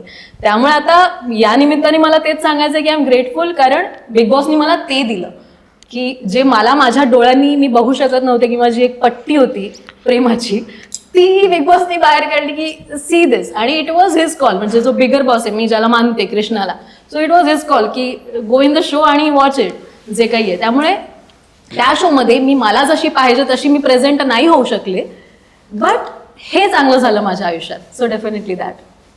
अंकिता, सायकोलॉजिकली काय बदल घडले? सायकोलॉजिकली काय नाही, उलट मला बिग बॉसच्या घरात पेशन्स खूप जास्त माझे टेस्ट झाले आणि पेशन्स लेवल जी आहे ना ती माझी बाहेर आल्यानंतर वाढली. फक्त एक की ते एक कमी माणसांमध्ये आपण एवढे दिवस राहिलेलो असतो आणि बाहेर आल्यानंतर जेव्हा एकदम अशी अचानक माणसं दिसतात किंवा गर्दी आणि बॅक टू बॅक काही ना काहीतरी होतं आणि खूप माणसं जेव्हा एकत्र यायची ना, तेव्हा मला थोडीशी भीती वाटायची की एवढी माणसं आणि प्रत्येक जण परत बिग बॉस बद्दलच बोलते. मग तेव्हा ते काय झालं होतं, मग आता तेव्हा काय झालं होतं ते सांगा. त्या एकतर आपल्याला ते विचार सोडावेसे वाटत असतात की आता आम्ही बाहेर आलोय, आता आम्हाला इकडे राहायचंय, आणि अचानक परत लोक पण तेच विचारतात. तर तेव्हा थोडासा एक प्रॉब्लेम झाला होता. पण वाटतं की एक आठवडाभर असं ते ऍडजस्ट व्हायला थोडासा आठवडा गेला, पण एवढा काही फार मोठा असा काही फरक नाही पडला. पण पूर्ण आयुष्यात जो काही माझा बाकीचा जो ग्राफ होता करिअरचा, जो असा होता, तो जो असा वर गेला ना, तो बिग बॉसमुळे गेला. आणि आज जे काही माझ्याकडे आहे, जे काही मी कमवते, जे काही सगळं आहे, ते तो जो पीक होता तो बिग बॉसच होता. आणि बिग बॉसने खूप काही दिले. असं नाहीये की बिग बॉसच्या सीझनमध्ये जो जिंकतो त्याला सगळं काही मिळतं. सगळ्या सीझनचं उदाहरण आहे. प्रत्येक पार्टिसिपेंटला जेव्हा तो बिग बॉसच्या घरात जातो ना, ते घर तुम्हाला काही ना काहीतरी देतं, पण ते घर तुम्हाला काय देतं ना हे तुमच्यावरतीच डिपेंड आहे. तुम्ही काय आतमध्ये करताय ना त्याच्यावरती डिपेंड आहे. त्याच्यामुळे त्या संधीचं सोनं करणं हे तुमच्या हातात होतं. त्या संधीचं मी सोनं केलं आणि मला त्याचा आयुष्यात फायदा झाला आणि मी खूप खुश आहे.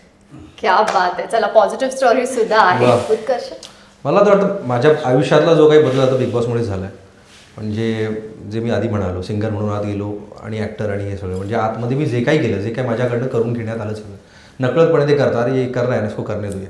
मग तिथे महेश सरांनी विचारणं, तू फिल्म करशील का, ॲक्टिंग करशील का. मग त्याच्यानंतर बाकीच्या एक मग याच्या आधी मी दिसलो नव्हतं कुणाला.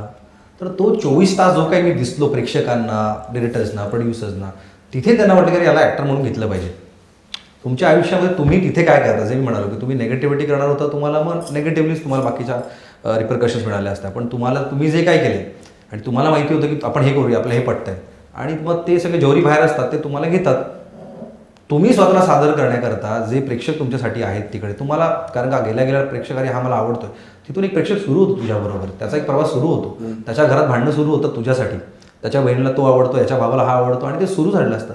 तर आपली रिस्पॉन्सिबिलिटी झालेली असते ऑलरेडी. आपण हे विसरतो पण की आपण काय करतोय, आपण चुकतोय का, वॉट एव्हर. आपण खोटं वागायला लागतो तिकडे आपण आपल्या स्वतःला खोटं हे करतो, प्रूफ करतो खरं तर. मला सायकोलॉजिकली जे वाटलं तर ते जे आऊ म्हणाला की मी जाताना नवीन मोबाईल घेतला होता आणि तो तसाच त्यांना दिला होता. बाहेर आल्यानंतर माझा पासवर्डच मला माहिती नव्हता. आणि हा काय, मी त्याच्यानंतर जे गोव्याला गेलो मी बाहेरच नाही. आदर्श आणि मला व्हिडिओ कॉल करायचे. RJ स्मिता होती तेव्हा आणि हे सगळे मला असे व्हिडिओ कॉल करते, भाई इंटरव्यू चाहिए, भाई मैं कुछ नहीं बोल सकता हूँ, मेरे को सिर्फ सी देखना है और कुछ नहीं करना. मी फक्त समुद्र बघायचो, दुसरं काहीच करायचं, शांत आणि तो आवाज ऐकायचो.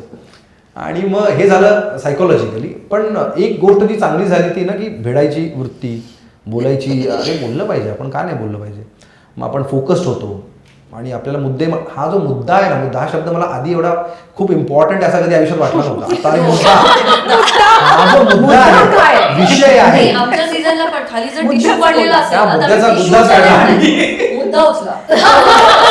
थोडासा तरी मुद्दा पडलाय तो उचला, कारण त्याच्यावरनं परत भांडण होऊ आणि शकतं. ते कसं माहिती, आपण हा चंद्रावर पहिला आधी कोण जाऊन आलाय, एक अप्रूप असतं ना आपला, हा माणूस जाऊन आला. तसं बिग बॉसच्या घरातला कोणी आला ना, तो कुठेही जा.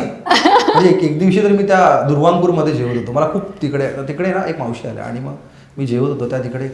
हो तुम्ही ते बिग बॉस वालेच ना? म्हटलं हो हो हो. ते जेवण बिवण गेलं तिकडे, बसल्या तिकडे शेजारी. ते सांगा ना, ते कसं असतं, काय असतं. स्क्रिप्टेड असतं का दुसरं एलियन्स, आपण एलियन कसा असतो, चंद्रावरती काय, असं ते वेगळं जग आहे. आणि मला वाटतं आपण खूप लकी आहोत. आपण जिथे गेलोय ना, तर हे जे प्रेक्षक आहेत जे तुम्हाला मरेपर्यंत, म्हणजे तुमचा सीझन कधी येऊन गेलेला असतो तरीही तुम्ही त्यांच्यासाठी जिवंत असतात. करेक्ट. आणि त्यांना आठवत असतं तुम्हाला, तुम्ही ते केलं होतं ना, खूप भारी होतं बरं, अरे मला खूप आवडलं होतं सर, मी तुम्हाला खूप वोटिंग केलं ना सर. आणि आपण मग नंतर काय करतो, आता नाटकाच्या निमित्ताने हा म्हणतो तसं ऍक्च्युअल लाईव्ह प्रेक्षक ऑलमोस्ट महिन्यातनं 10 वेळा भेटतात ना. आमच्या सीझनची अजूनही आठवण बिग बॉस. आणि आताच्या सीझनच्या तारेच्या खाली पण कमेंट सेक्शन मध्ये यांच्या सीझनची चर्चा असते. होते. फर्स्ट सीझन मी म्हटलं ना, आमचा सीझन सभ्य सीझन. सभ्य अहो खरंच सभ्य होता. एकदम सभ्य. म्हणजे आम्ही सभ्य होतो. अमृता, चल काय दिलं बिग बॉसने? आठवावं लागेल जरा.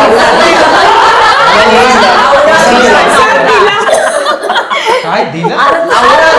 जोक होता असं काही लगेच जज करू नका. सगळेच बोलले म्हणजे. सो बिग बॉसच्या निमित्ताने अर्थातच मी प्रसादला भेटले आणि मग गोष्टी पुढे सगळ्या घडल्या, सगळं झालं. आणि जे काय म्हणू, कुठल्याही मॅट्रिमोनियल साईटला नाही जमलं, जे मला वैयक्तिकरित्या नाही जमलं किंवा जे कुणीच घडवून नाही आणलं ते तिथे घडलं की मी, आणि मला लिस्ट एक्सपेक्टेशन होते. कारण मला असं वाटलं की इंडस्ट्रीतलेच लोक, त्याचा मुद्दा तिकडे होता, तू त्याला काही तेव्हा जाणीव नव्हती की हा मुद्दा होऊ शकतो. बरोबर आहे. मला ते कळलं मग एनिवे, ते मग नंतर सगळं अरे हिची भाषा वेगळीच होती, पुण्यातली पण नव्हती. अख्ख्या महाराष्ट्रात कुठे सापडेल का काय असा मी कामच होतं, ही भाषा कुठली आहे मराठी. ते कुठल्या तरी प्रांतातली ते वेगळंच कनेक्शनच ते वेगळं झालेलं होतं ते, त्यामुळे ते घडत गेलं. आणि अर्थातच बाहेर येऊन त्याचं काय रूपांतर होणार आहे, कसं होणार आहे, अनफोल्ड होणार आहे हे आम्हालाही माहिती नव्हतं. फॉर्च्युनेटली ते तसं छान घडलं आणि झालं ते सगळं असं. सो त्या निमित्ताने ही गोष्ट खूप महाचांगली गोष्ट ही घडली माझ्या आयुष्यातली.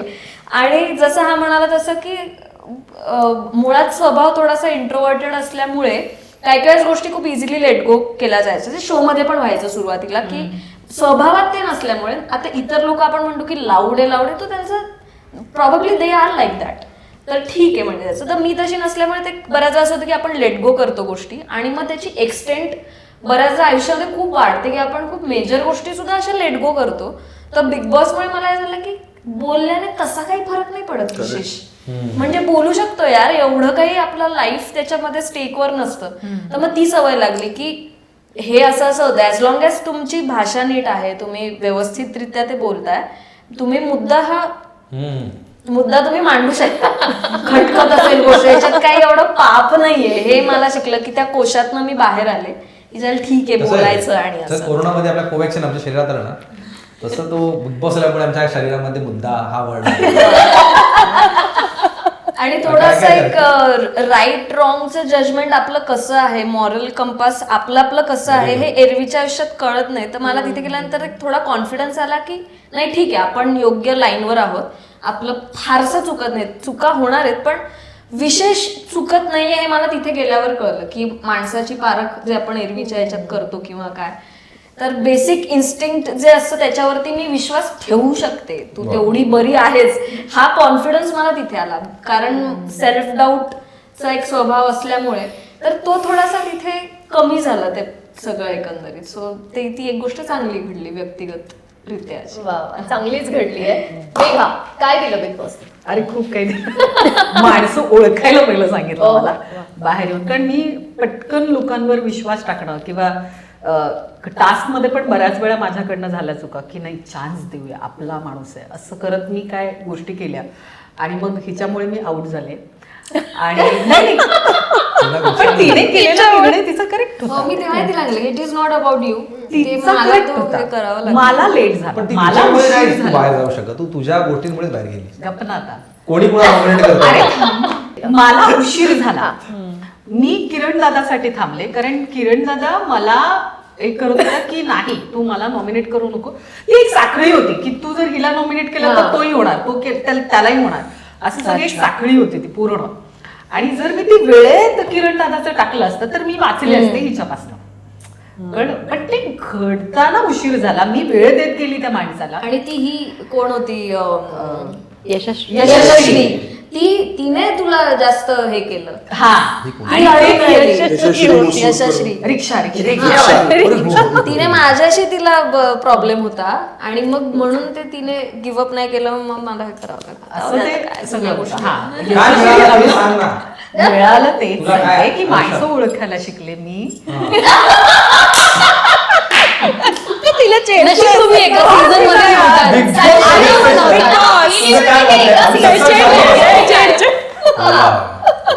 मध्ये खूप शांती आम्हाला सगळ्यांना पेशन्स शांत ठेवायला झालं. शिकले, जसं मी आता हा बोलत असताना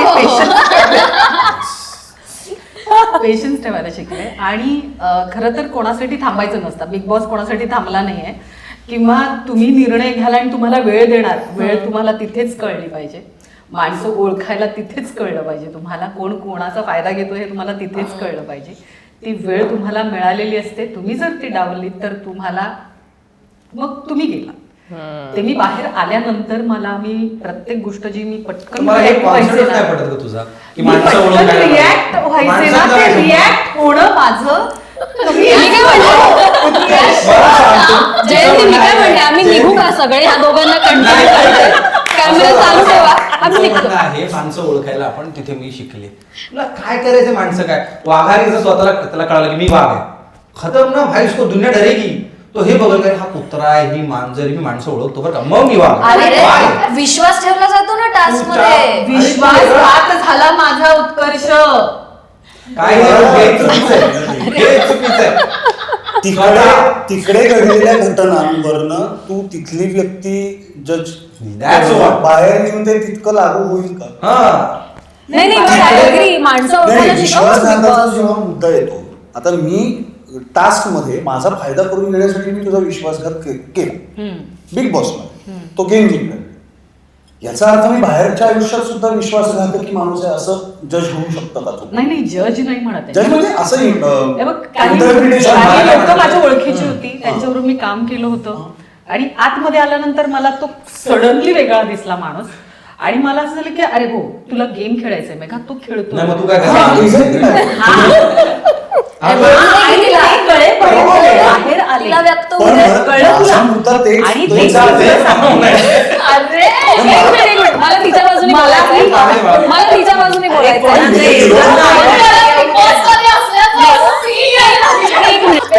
शेवटचे 2 मिनिटं आहेत. याची जास्त थिअरी झाली याने त्याच्यात. तिला बोलू दिलं पाहिजे. तिचे शेवटचे 2 मिनिटं हात घेऊन आणि टाकते. मी तुला इथे होऊ देणार नाही हे शिकले मी की समोरच्या माणसाला मी खूप चान्स दिला. क्या बात. कळलं तुला कंटेंट घेऊ देणार नाही माझा. माझा कॅमेरा माझा जरा बाजूला हो. तू हे बोलताना माझीच रिॲक्शन खूप दिवस 2 मिनिटं. आजही बिग बॉस मध्ये तुम्ही खूप छान खेळलात. जी माझी खेळाडू वृत्ती जी लहानपणापासून होती ती मला दाखवता आली आणि लोकांना कळलं, माझी स्ट्रेंथ मला कळली तिथे.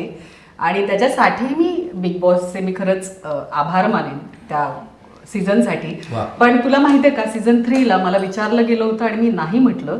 हे तुझ्यासाठी चांगलं कळलं तुला. हा, तर मी पण चौथ्या सीझनला हो म्हटलं. ही तू जे माझी सीझन 3ला नाही म्हणालीस हा. आणि ते माझ्यासाठी चांगलं झालं. हा. पण तू जे गौतमी पाटीलला हो म्हणालीस ना त्याच्यासाठी आणखीन चांगलं झालं. तू तिला मुद्दा काढलास, तू इथे आलीस पण ती हिट झाली. सांग ना याला. गौतमी पाटील कुठे आहे? हिच्यामुळे अनेक प्रकार होतात. हिने तिला आणलं का ही out झाली, exit. अरे पण पहिला तेच full सांगते, fledged. पण ती कुठेच माझं नाव ठेवत यार. माझा पुतळा बांधला पाहिजे होता अरे तिने. बिग बॉस ते गौतमी घेते. पाटील पोहोचलोय आपण. मला फक्त कळाली. आईचा मुद्दा. माझा फोन wind up कर. हे आता असंच चालू राहणार आहे, नाहीतर कदाचित कलर्सवाल्यांना आता वाटेल बिग बॉस 7 जो सुरू होईल सीझन 7 तो कदाचित या सगळ्यांना घेऊन पुन्हा एकदा पण करतील. ऍक्च्युली कारण- not a bad idea. Mastermind. Mastermind सगळे इकडे सजेस्ट केलं होतं 6 सीझन्स, आता 6वा चाललाय ना वाटतं? हा, तर 5 सीझन्स मधले प्रत्येक सीझन मधले तुम्हाला आवडलेले 2 आणि नॉर्मल ऑडियन्स मधले म्हणजे 10 झाले किंवा 3 घ्या 15 आणि नॉर्मल ऑडियन्स मधले 3 असे 18 जणांचा सीझन करा. पण यावर एक महत्वाचा मुद्दा, तुला परत बिग बॉसच्या घरात जायला आवडेल? हो काय तुला मेघा परत म्हणजे वेडी. आऊ परत जायला आवडेल? नाही. मला खूप आवडेल. रुचिरा आवडेल? मला पण अंकिता, आवडेल. आवडेल? मी जाणार.